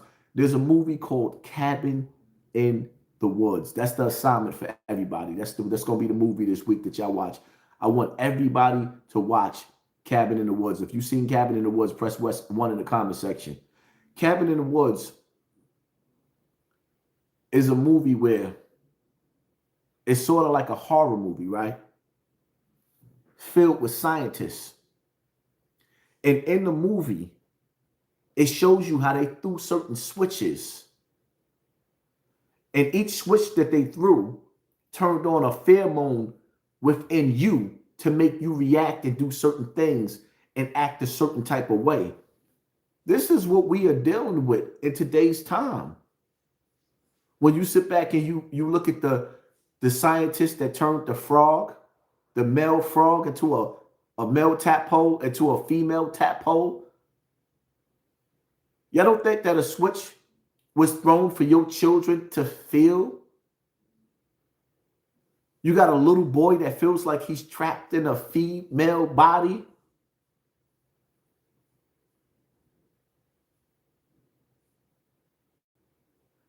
And then you got laws that's being passed to make us understand something that we can't understand. I absolutely cannot understand what it feels like to be trapped in a woman's body. I'm sorry. You gonna tell me that they not throwing switches?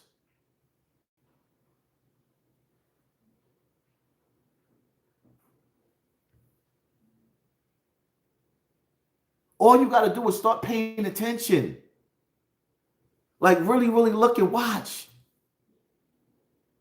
The most sacred thing on this earth, whether it be the Bible, whether it be the Quran, or whether it be Mother Nature, the most sacred thing on this earth is the woman.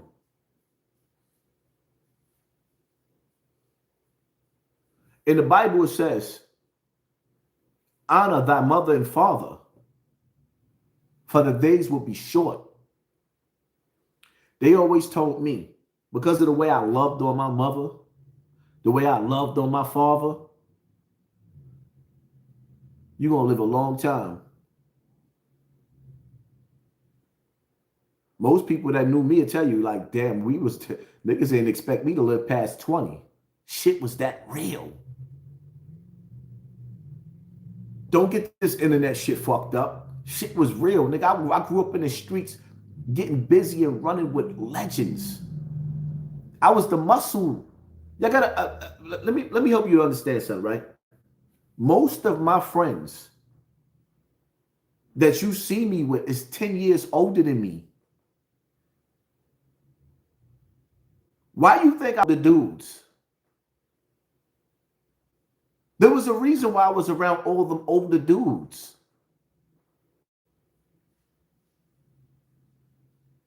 A nigga been through some shit. But at some point in time, the spell's gotta be broken.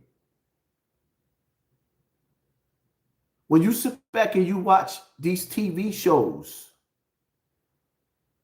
I couldn't picture pulling a gun out on my father and shooting him.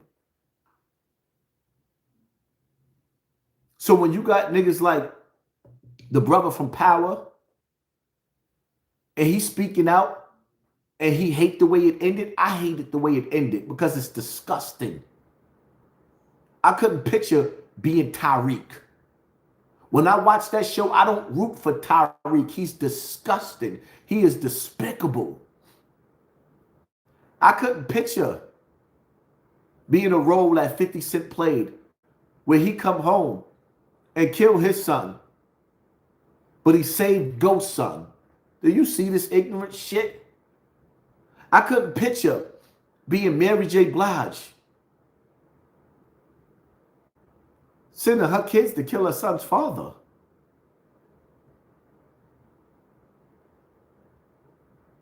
Sending her sons to kill her daughter.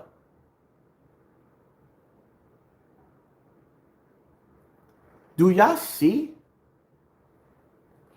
the architect of evil displaying its power and its magic over this black crystal ball in the ghetto?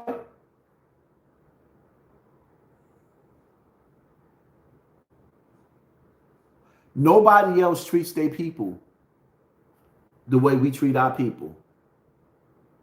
And even when gangsters go to war, like the mob, when they taking over the power, at their meetings,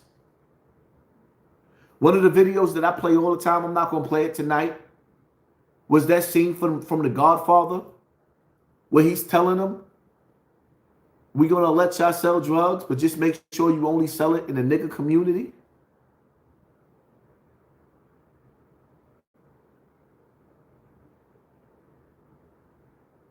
Why is it that in life,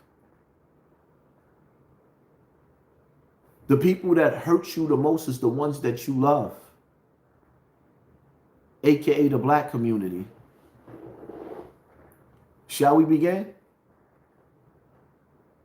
Why is it that the people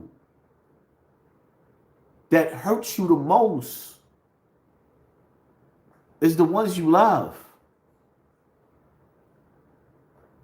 Sadat, first off, I would like to apologize. Hold up. Before I even get into that, some of y'all didn't see what started it. Let me see.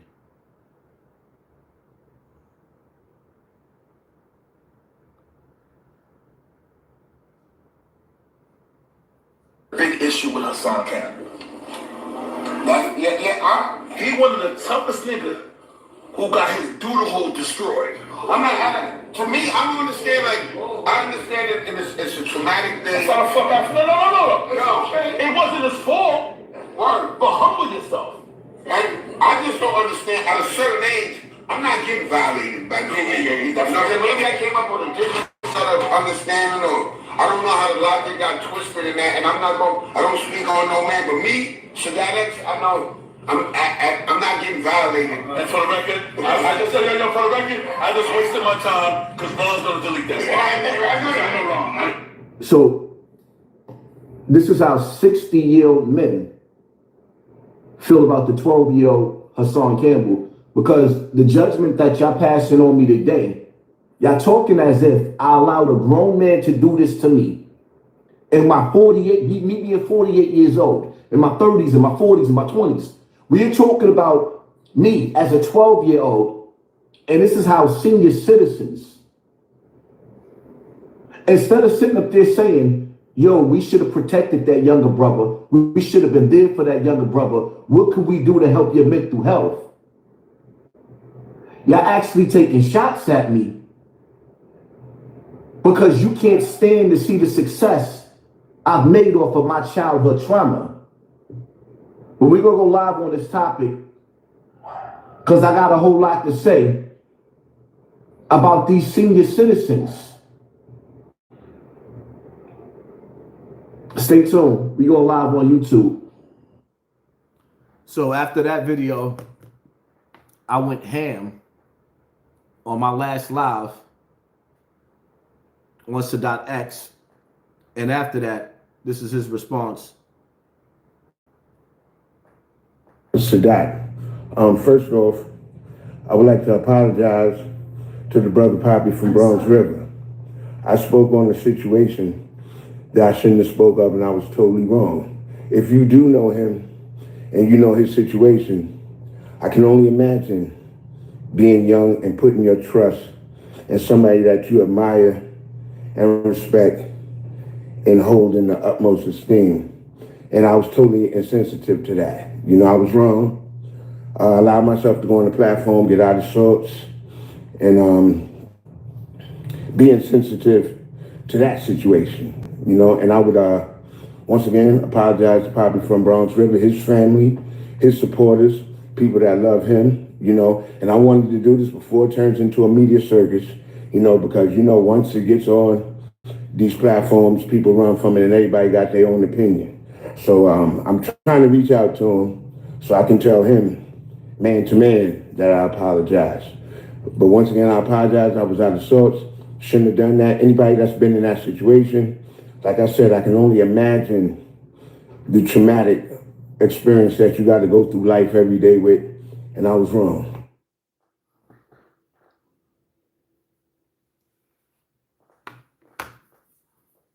You know, I'm a forgiving person.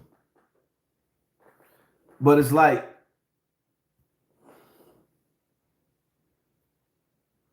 when you sit back and you really, really analyze the whole situation, just taking myself out of the situation and this being somebody else, it's like,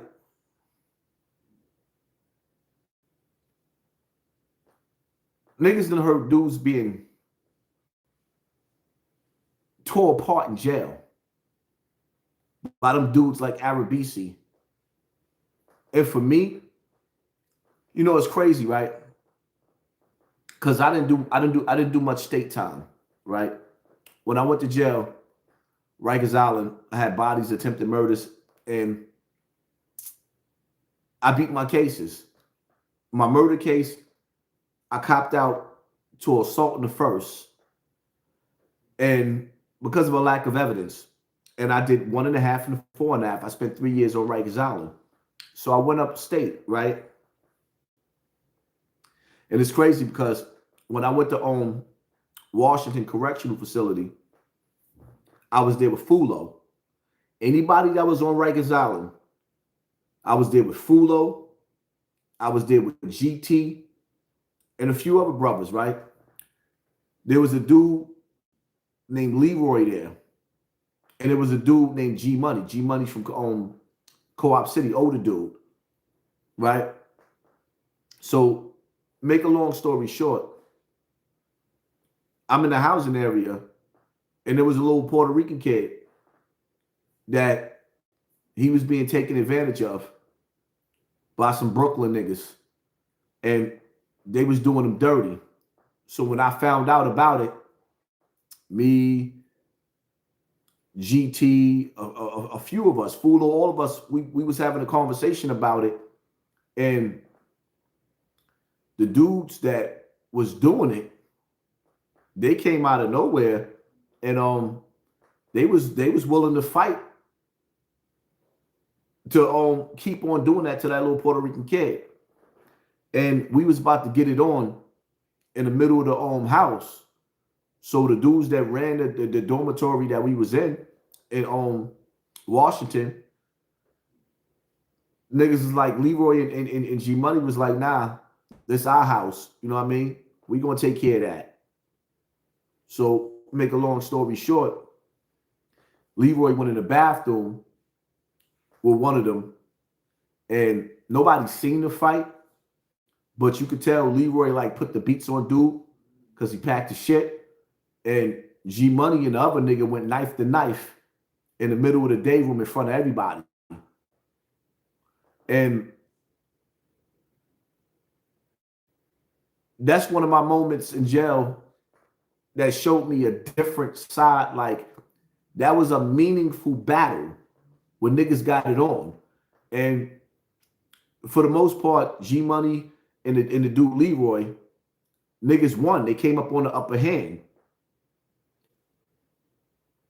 So now, with that story, with that being said, this is one of my jail stories, right? So with that being said, I don't know nobody that's a man with integrity. Gangsters don't think that's funny.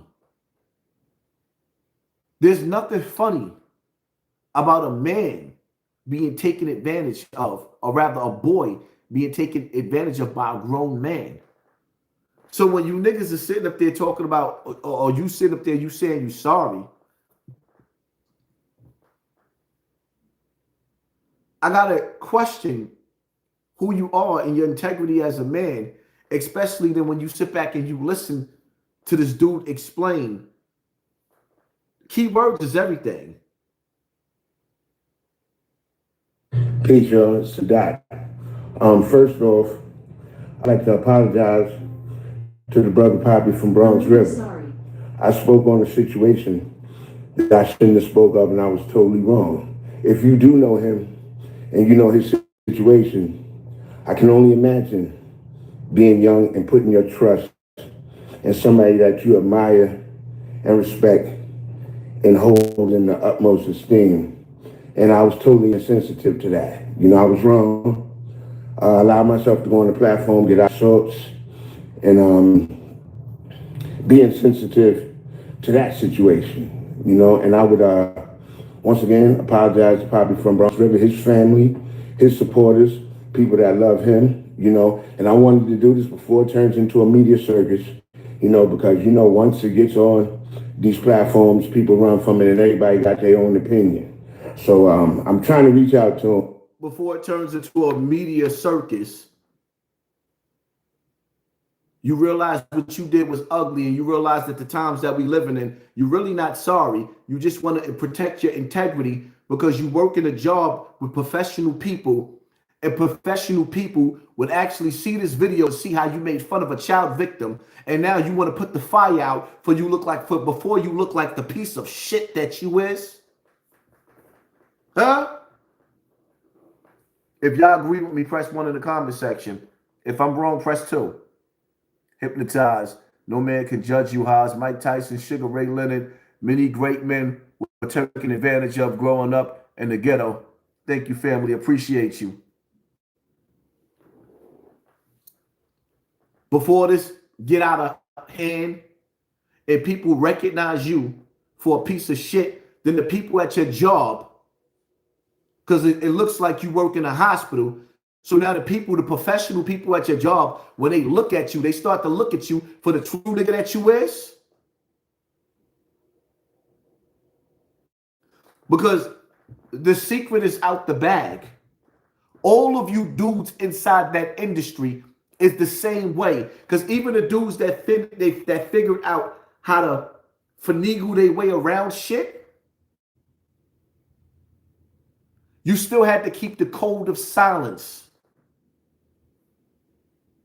In that industry, you had to uphold to that gay code of silence.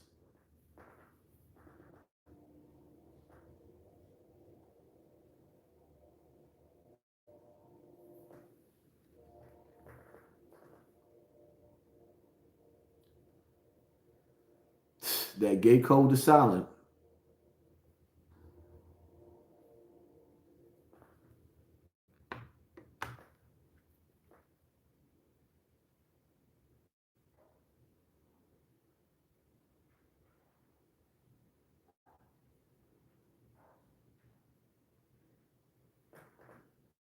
Fat Joe speaks on the gay mafia and hip hop.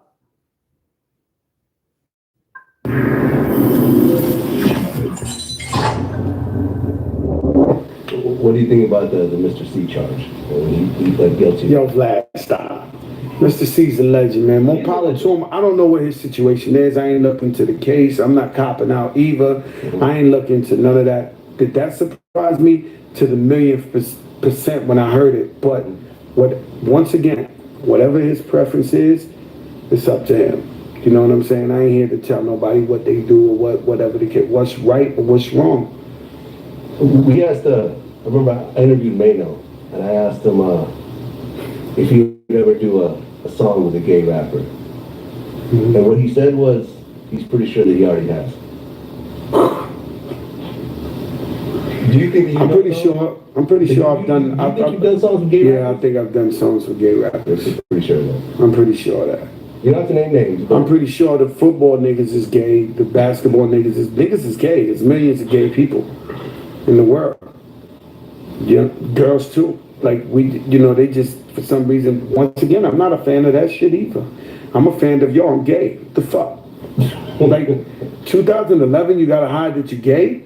Like, you know what I'm saying? Like, be real. Like, yo, I'm gay. What the fuck? If you gay, you gay. Like, that's your preference. You know, fuck it if the people don't like it. In a field like hip hop, which is very, very It's cool. It's the greatest. It's the greatest gay market in the world. Do you think that there'll ever be an out of the closet gay rapper? Owned. The hip hop community is most likely owned by gay.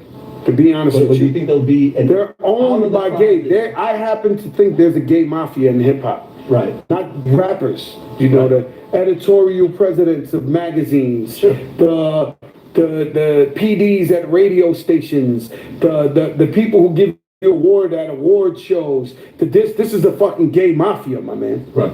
Like, you know what I'm saying? They are in power. So why wouldn't a guy come out and say, yo, I'm gay, and get that type of love? I mean, Lady Gaga, I don't know if she's gay, but she's running with that gay shit for real. And she is winning. So, rap music, nah, it ain't no different. Everybody got somebody gay in their house, in their family. I'm not saying in their same house, but in their family, somebody got somebody gay. So I think it's 2011 going on 2012. I think if you're gay, rep your set. There's a part that I missed in this interview that I just caught, and I played this 1,000 times over. Did y'all hear the part where Vlad just said, Mano said he's done songs with gay rappers? Can anybody tell me who's the gay rapper that Mano made a song with? It's a secret.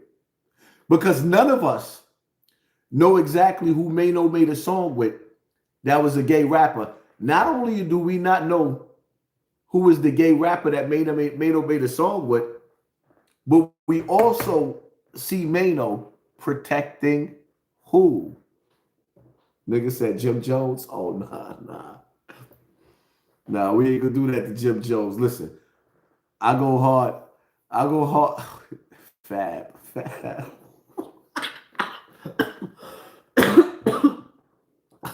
Wow, nigga said Fab and Jim Jones, like, you listen.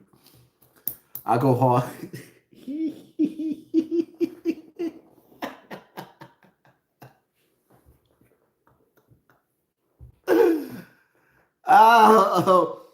Hold on. I'm about to have a heart attack, yeah. Hold up.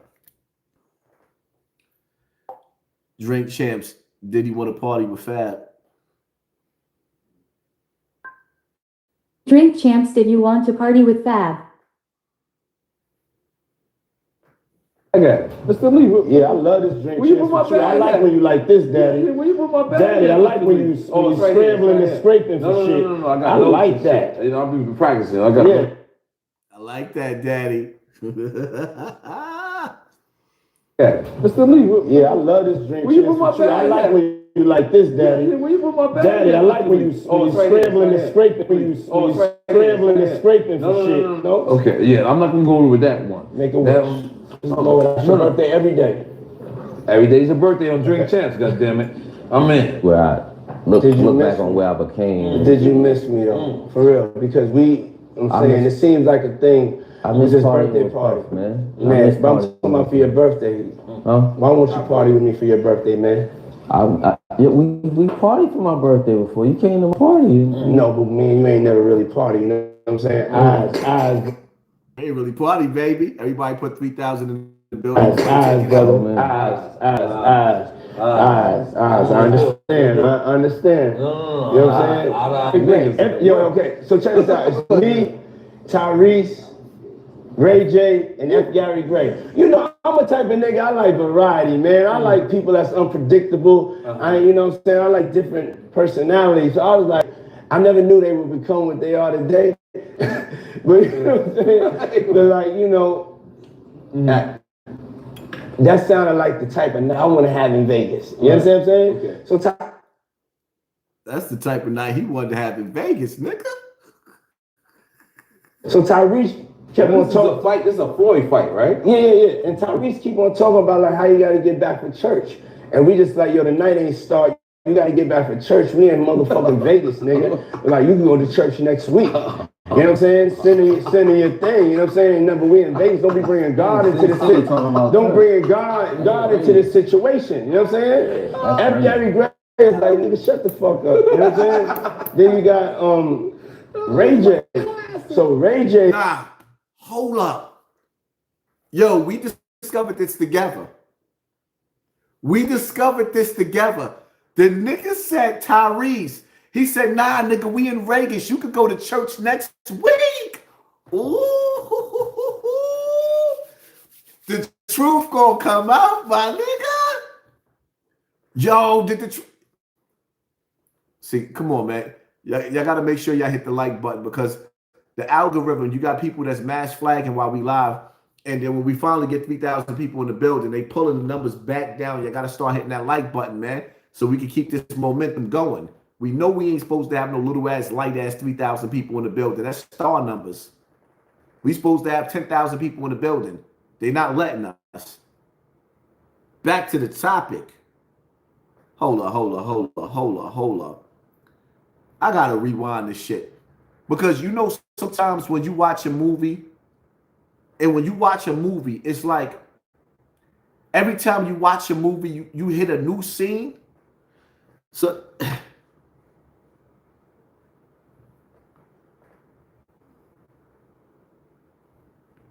hold up. I'm enjoying this. I wasn't even gonna go live tonight.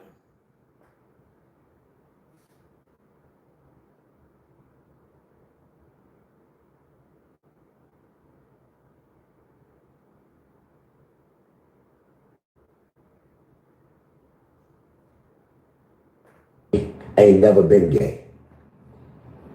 I'm not a part of a secret gay or a public gay. What y'all not gonna do is y'all not gonna put no devil on me. Listen to me. The Lord Jesus Christ is my Lord and Savior.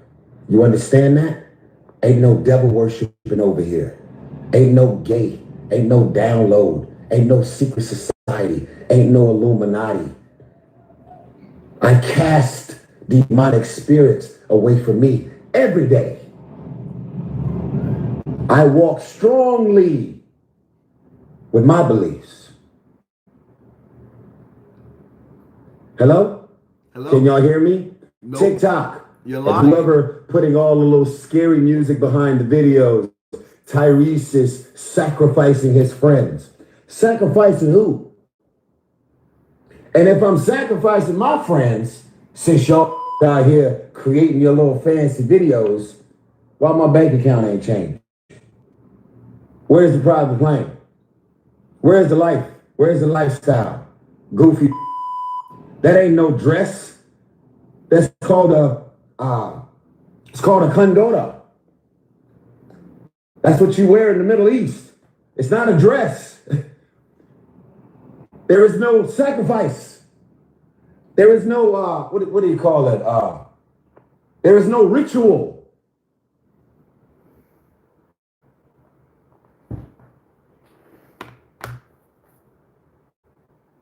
Yo. Did y'all hear? Woo.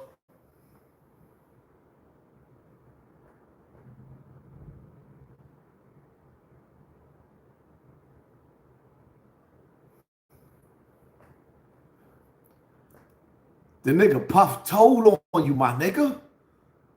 I ain't even realize I listened to this 1,000 times, but tonight, this shit right here, nigga. Mr. Lee, yeah, I love this drink. Where you put my bag? I like when you like this, Daddy. Where you put my bag? Daddy, I like when you scrambling and scraping for shit. No. I like that. You know, I'll be practicing. I got I like that. Scrambling and scraping.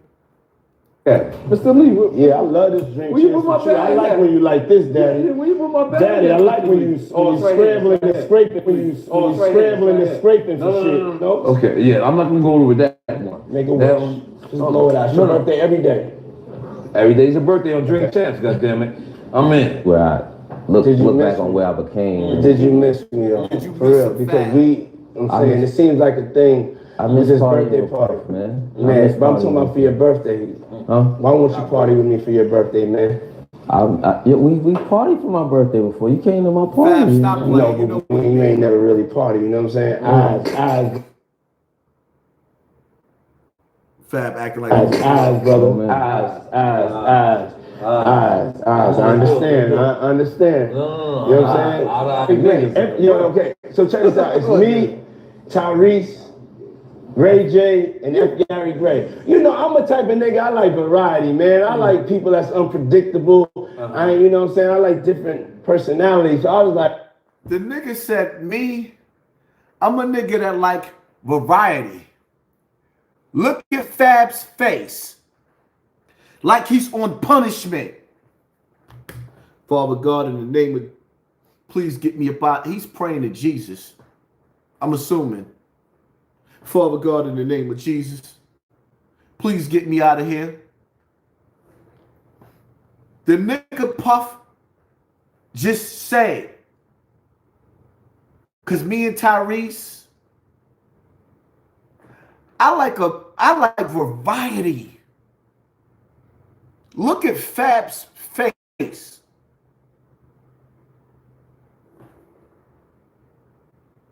I don't care how many niggas I see you standing with in a club. I don't care how many gangster niggas is rolling with you. I know what you did last summer. Yo, Fab. I love Fab too. I love Fab. But Fab, I know what you did last summer. Nigga, I know what you did last summer. 1, 2, Diddy coming for you. 3, 4. You can't lock the Drake Champ door. Look at the.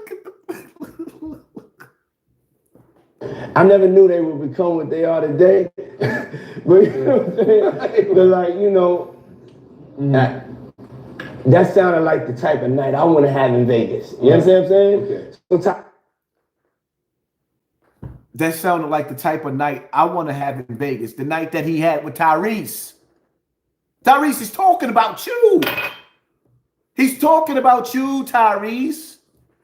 I know what you did in Vegas, Tyrese. The nigga Puff just told the whole Drake Champs.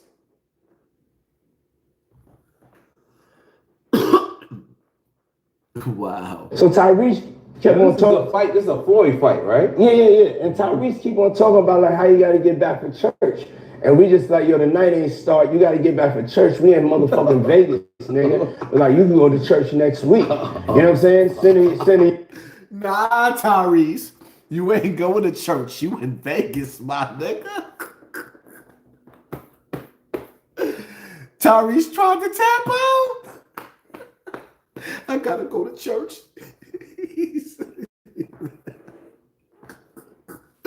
The nigga Diddy said, nah. Tyrese, you in Satan's house. You want to go to church? Nah. Got him. Yo. Nah, this shit. Ah, man. This is what you call willing participants. These are grown-ass men, not children. These are grown-ass men. This is what you call willing participants.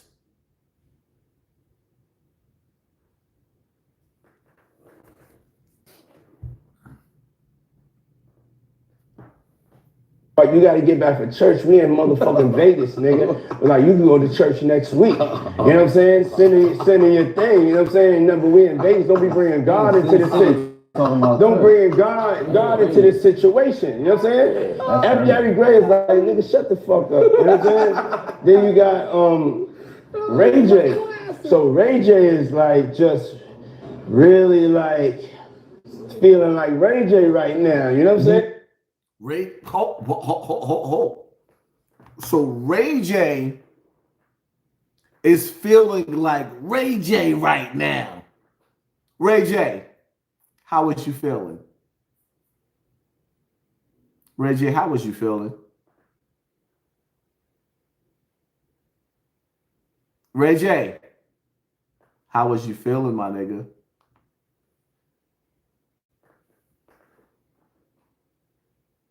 Hey, yo. Don't do that. Yeah, that's why I said let him pick it up. I want to see it from right there. This guy gotta pick it up from right there. Nigga, go ahead. No, bro. Kill it. No. Come tell the story.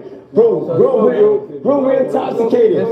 Listen. Oh, bro, we helping me build that beautiful, nice guy, Rastafari brand of yours, huh? Yeah. I see you, man. I'm walking. Yeah. Happy birthday to you. Woo! Happy birthday to you. Woo! Birthday, you're fabulous. The only nigga that got the name that I want. You ain't get happy birthday to you. Thank you, my brother. Yeah. Let's take a shot for that, boy. The nigga Nori said, let's take a shot for that part. Happy birthday to you. Happy birthday to you. What?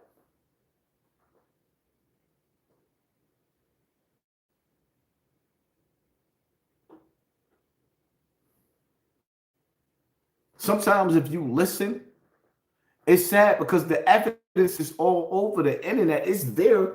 People are just not listening. They're not listening. And the fact that Mano would sit up there and try to defend Diddy lets me know that Diddy done put some tattoos on Mano too. We're going to leave it as that. That's why niggas don't like me. Because you can't intimidate me. I'm not scared of your entourage. And I'm going to say the shit that needs to be said. You niggas are sitting up there protecting booty bandits. Mano, you defending a doodle monster.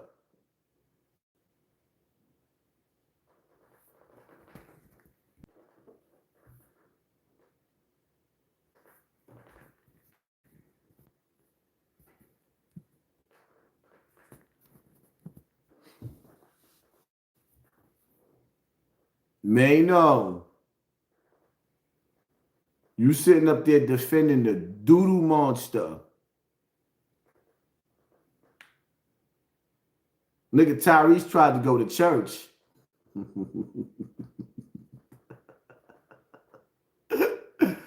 Nigga Diddy said, I'm gonna make you love me, baby.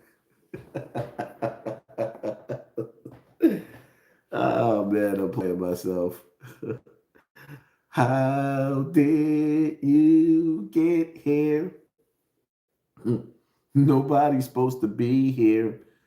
Everybody in the building put 3,400 in the comment section before they snatch it out. Watch how they snatch the numbers out. 3,400 people in the building. Watch how they snatch the numbers out.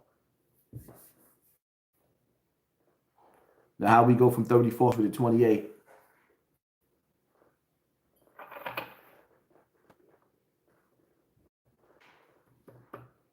That's what you call the game being rigged. Just like that. And watch them pull the numbers even lower.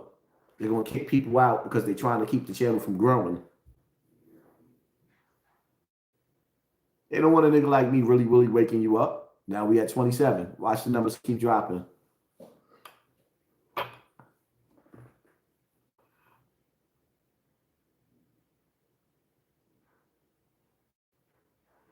Damn, Tyrese. That's why you look at dudes. The game is different, man.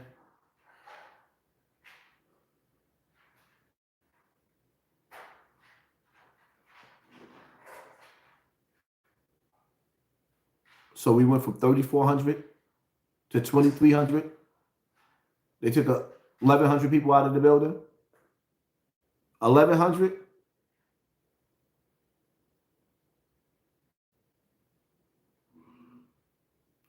People.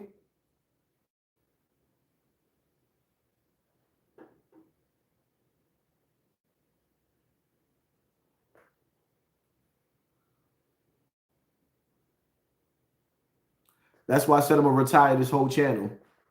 Fuck even trying to get the 500,000 subscribers. It's like, for what? Whatever agents that they got working my channel, they're gonna have to really, really work, because I'm about to create about 30 more channels, and they're gonna have to find them, because it's like it's like complaining is like it is what it is. You can't come into the devil's house and cry when you don't play by the devil's rules. We already understand whose platform this is. We already understand who's doing what. Shit, how am I going to complain? Even Donald Trump ain't safe, right?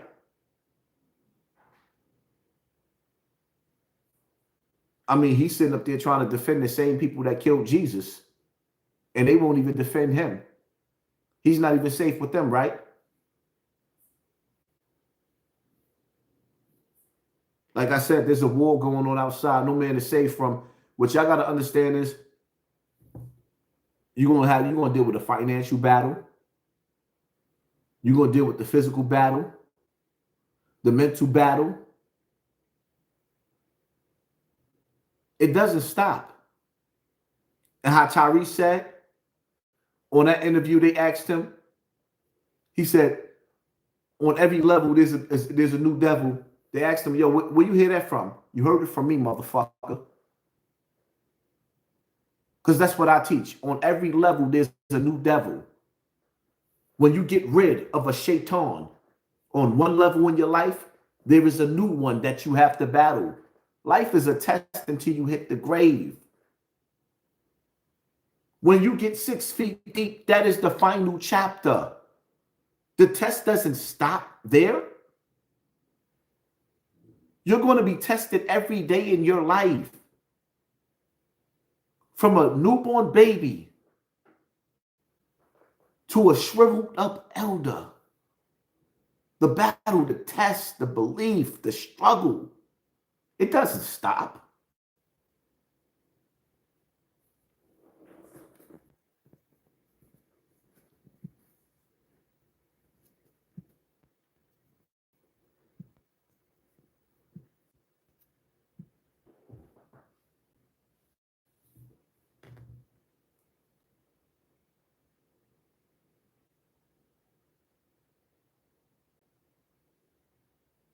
Aliens exist and President Trump knows about it. That's according to Israel's former space security chief. In an interview with an Israeli newspaper, he said the aliens have been waiting until today for humanity to develop and reach a stage where we will understand in general what space and spaceships are. NBC News chief global correspondent Bill Neely explains this one. Hi, Alison. Well, this is quite a story, and it comes from the man who headed Israel's space security program for nearly 30 years. Chaim Eshed is making the extraordinary claim that the United States and Israel have been in contact with a group of aliens for years, not immigrants, but extraterrestrials. He has called them the Galactic Federation of Aliens, and he says President Trump is aware of the existence of these aliens and had been on the verge of revealing their secrets, he claims, but was asked not to do so by the Federation in order to prevent what he calls mass hysteria. Well, the retired general said the US and Israel have kept it from the public because, quotes, humanity isn't ready and the aliens don't want to reveal themselves until humanity can evolve, he says, and understand what space really is. Well, the good news is that he claims an agreement has been reached between the US government and the aliens, a contract to do experiments here. There's also, he says, a secret underground base on Mars where there are American and alien representatives.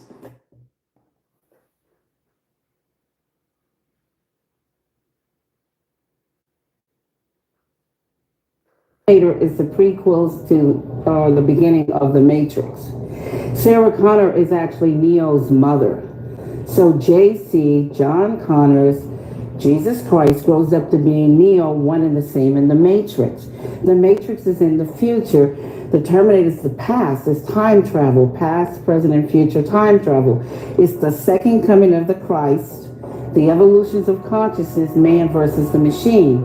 So the machines, the Terminator machines, hear that a child is going to be born that's going to terminate them in the future when they oppress man. Because see, it's the man versus the machine. It's God's children versus man's children, which is technology.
Have a big deal that's going on right now. As a matter of fact, it's going on in New York. The United Nations is meeting.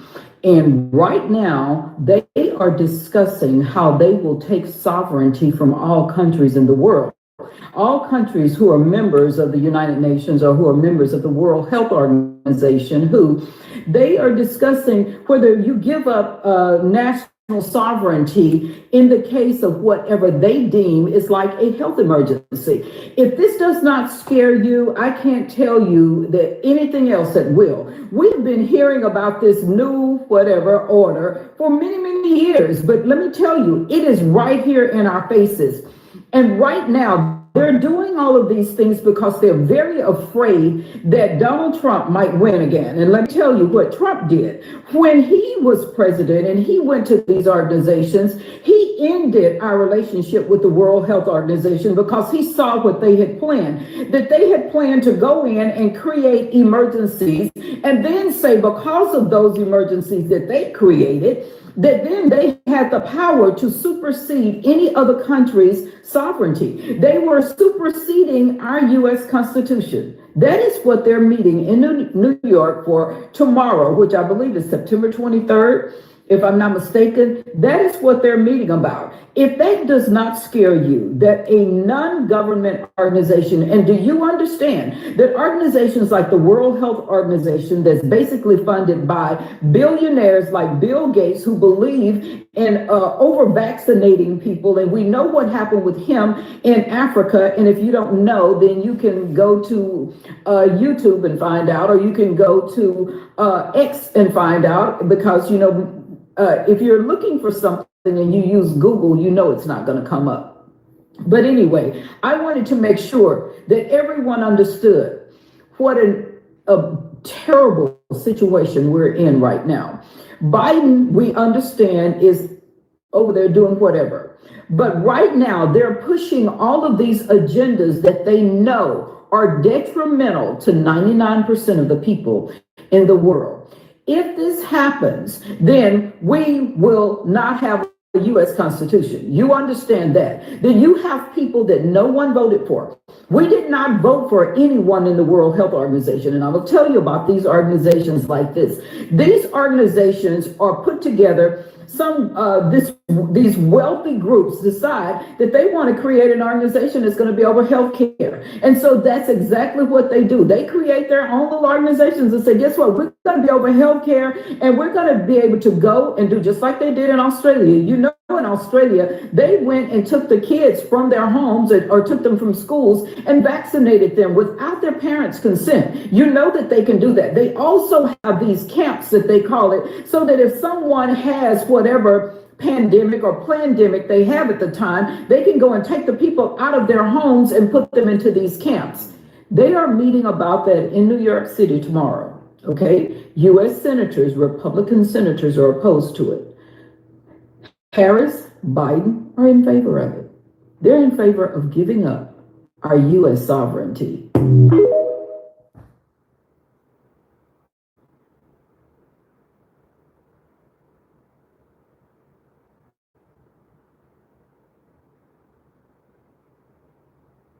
Hi, everyone. This is Dr. Sherry Tenpenny, and I want to do a quick update about a document that got passed by the United Nations this weekend called the Pact of the Future document. It's two parts, one on science and technology and one about the youth and future generations.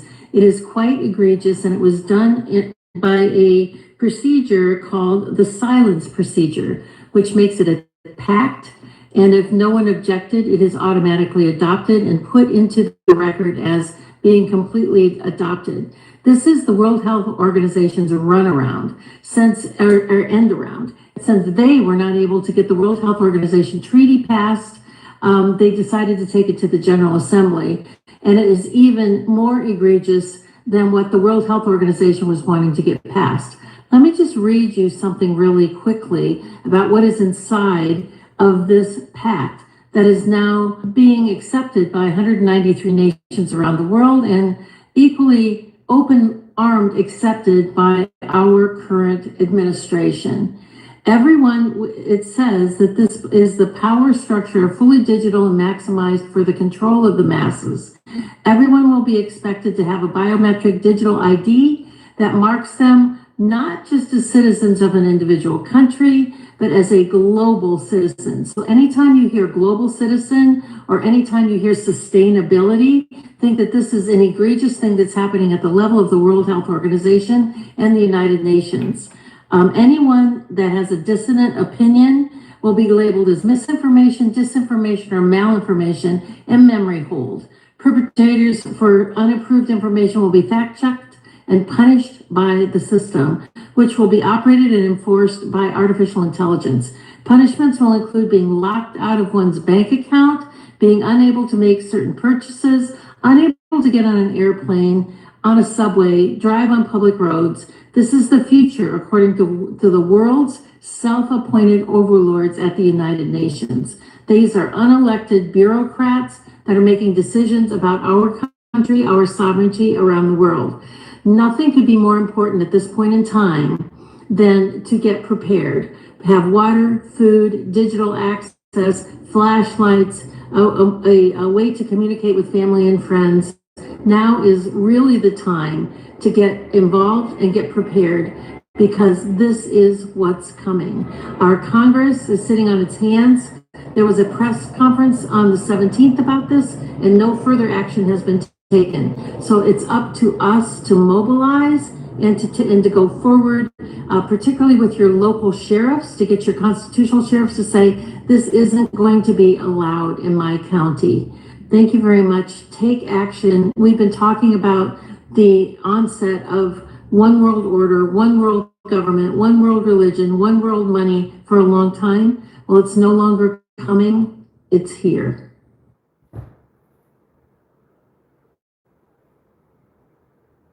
Anybody that knows me, that's been watching me throughout the years, y'all know I don't like talking about these celebrities.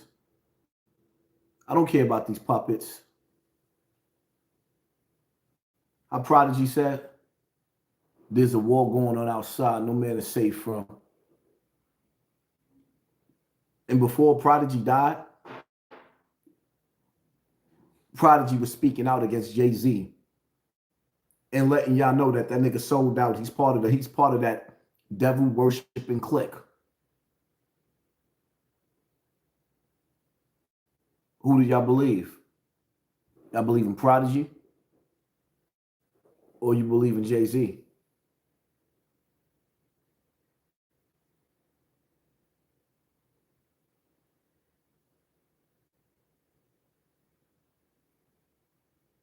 As a culture looks so stupid.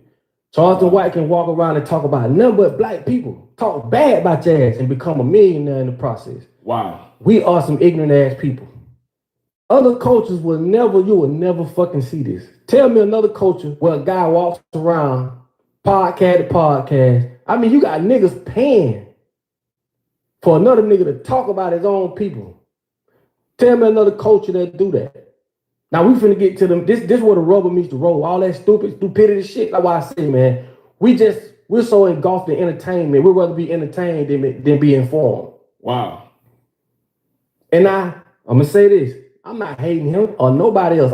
However you get your money to feed your family, I will salute that. My personal feelings, I'll push to the side. Like that Thrive. I can go around and talk about a number of shit that can help you or something you can learn from. These guys ain't telling you nothing you don't already know. How black people is, how black mamas is, how black daddies is, how kids is, how that is. Just put it in an articulate way. But it's still some shit you already know. True. That's true. I can get on the podcast for 1 hour and teach you shit you never heard before. And won't nobody parade me around or nobody else around in that same manner. Nope. So all I'm saying, I'm just bringing that to people's attention. That's how ignorant we are as black people.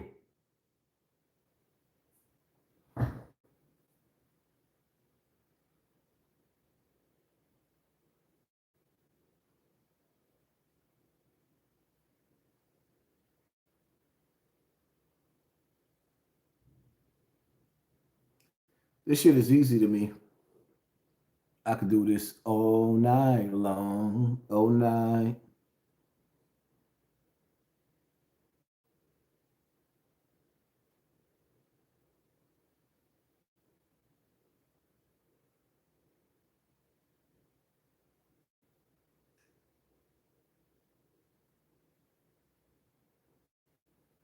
World getting crazy and crazy. They just found a Coca-Cola truck full of kids in Cicero, Illinois. This shit wild, man. Bro, they just found a truck full of kids in that motherfucking Coca-Cola motherfucking truck. They got you now. This shit crazy. I'm telling you, a million kids in that motherfucker. I went out and they just traveled. This shit is crazy. Y'all need to keep an eye out on y'all kids and know their whereabouts at all times. For real, for real. This world crazy as hell.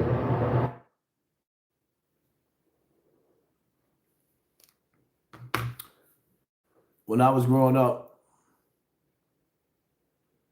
we used to have the commercials that came on. It's 10 o'clock. Do you know where your kids is?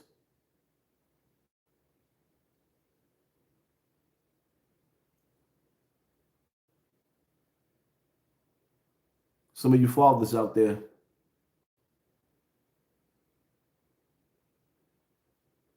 I'm asking you that. See, the mothers know. But some of you fathers out there that's watching me, I'm asking you, do you know where your kids is at? Do you know what they into?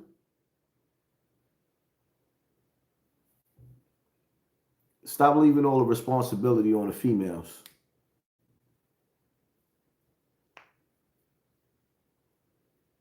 Police your children the way you police the streets.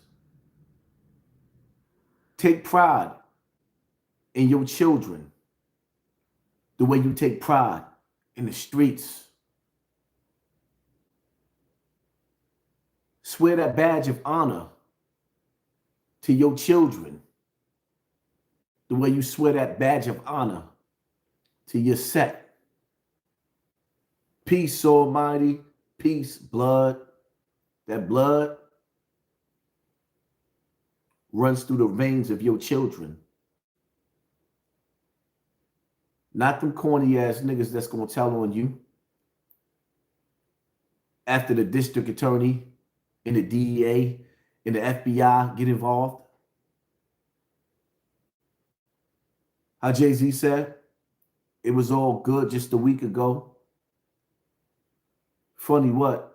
7 days have changed. You was a stand-up nigga. Now you sit down and aim.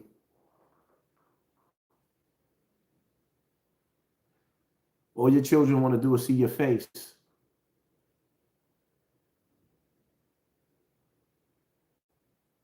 When the FBI step in, the niggas you was killing with, catching bodies with, is every man for himself.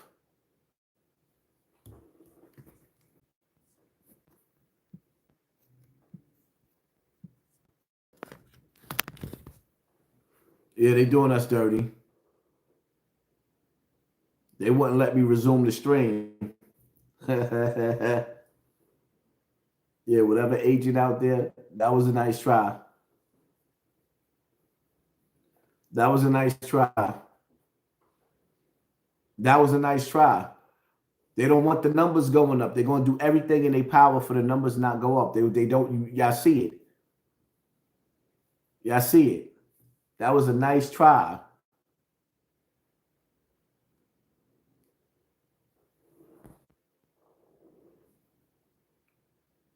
What's that, 3,100 in the building? Do y'all see that? How many people y'all see in the building right now? Huh? I like playing this game with them.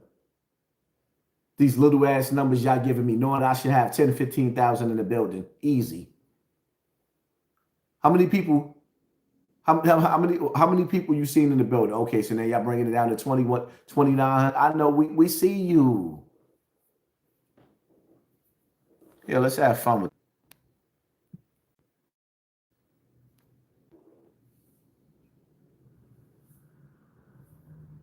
Numbers is all over the place.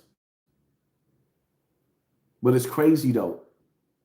Because when you look at the playback on YouTube and you see the comment section, and it be showing you that it's like 40 or 50,000 comments.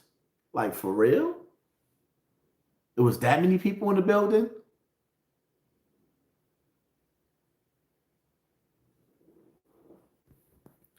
Of course, my voice will cut in and out.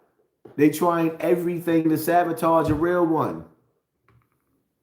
Don't nobody give y'all lives like me. These niggas chase these celebrities. I destroy these celebrities. I need for everybody that's watching me to understand that you are the celebrity. To all the fathers that's watching me right now, you are the superstar in your child's life. To every father that's watching me right now, you are a superstar in your child's life. You got to walk, eat, sleep, and shit your children. The same way you look at these celebrities, your children is looking at you. And some of you dudes, you letting them down.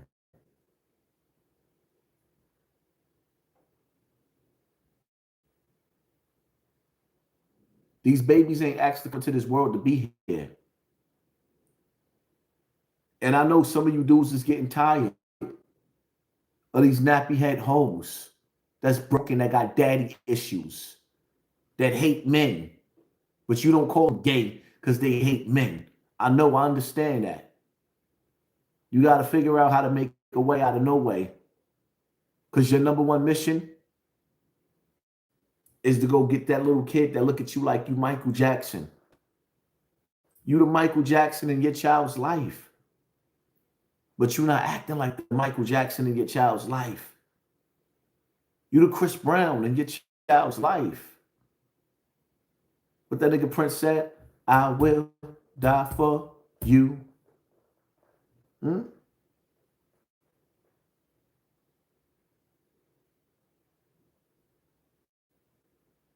These kids ain't coming to this world without a father.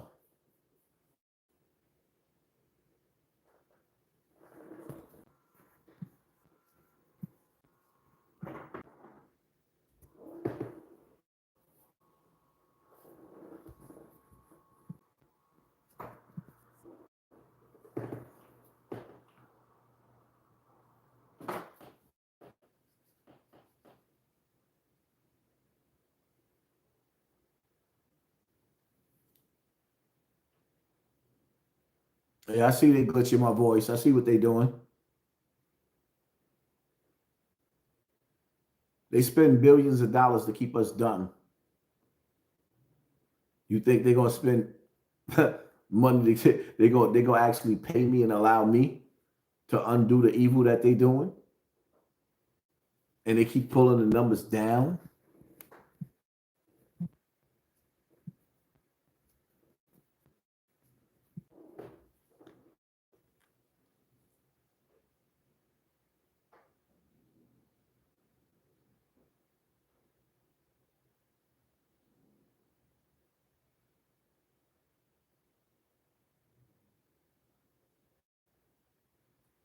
Have some Faraday bags in your house to protect against an EMP, number one.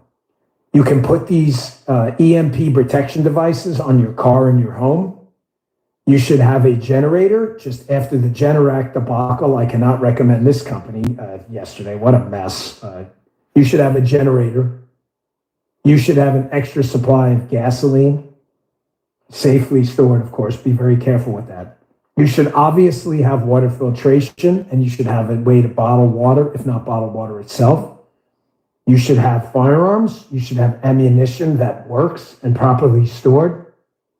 You should have potassium iodide. You should have water disinfectants and actual disinfectants, alcohol peroxide. You should have a stash of antibiotics. We've had multiple sponsors with that product, and other companies do it too. Folks, please be prepared. You should have a way, you should have some buckets and some barrels to store some water. You should be able to survive for 3 to 6 months on your own. I may it sound crazy, but folks, I'm telling you, if they wipe out our grid, the only crazy people are going to be the ones crazily knocking at your door asking for your food. And make sure you have enough ammunition, by the way. You may need it to hunt. God forbid you need it to protect yourself. Are you not entertained?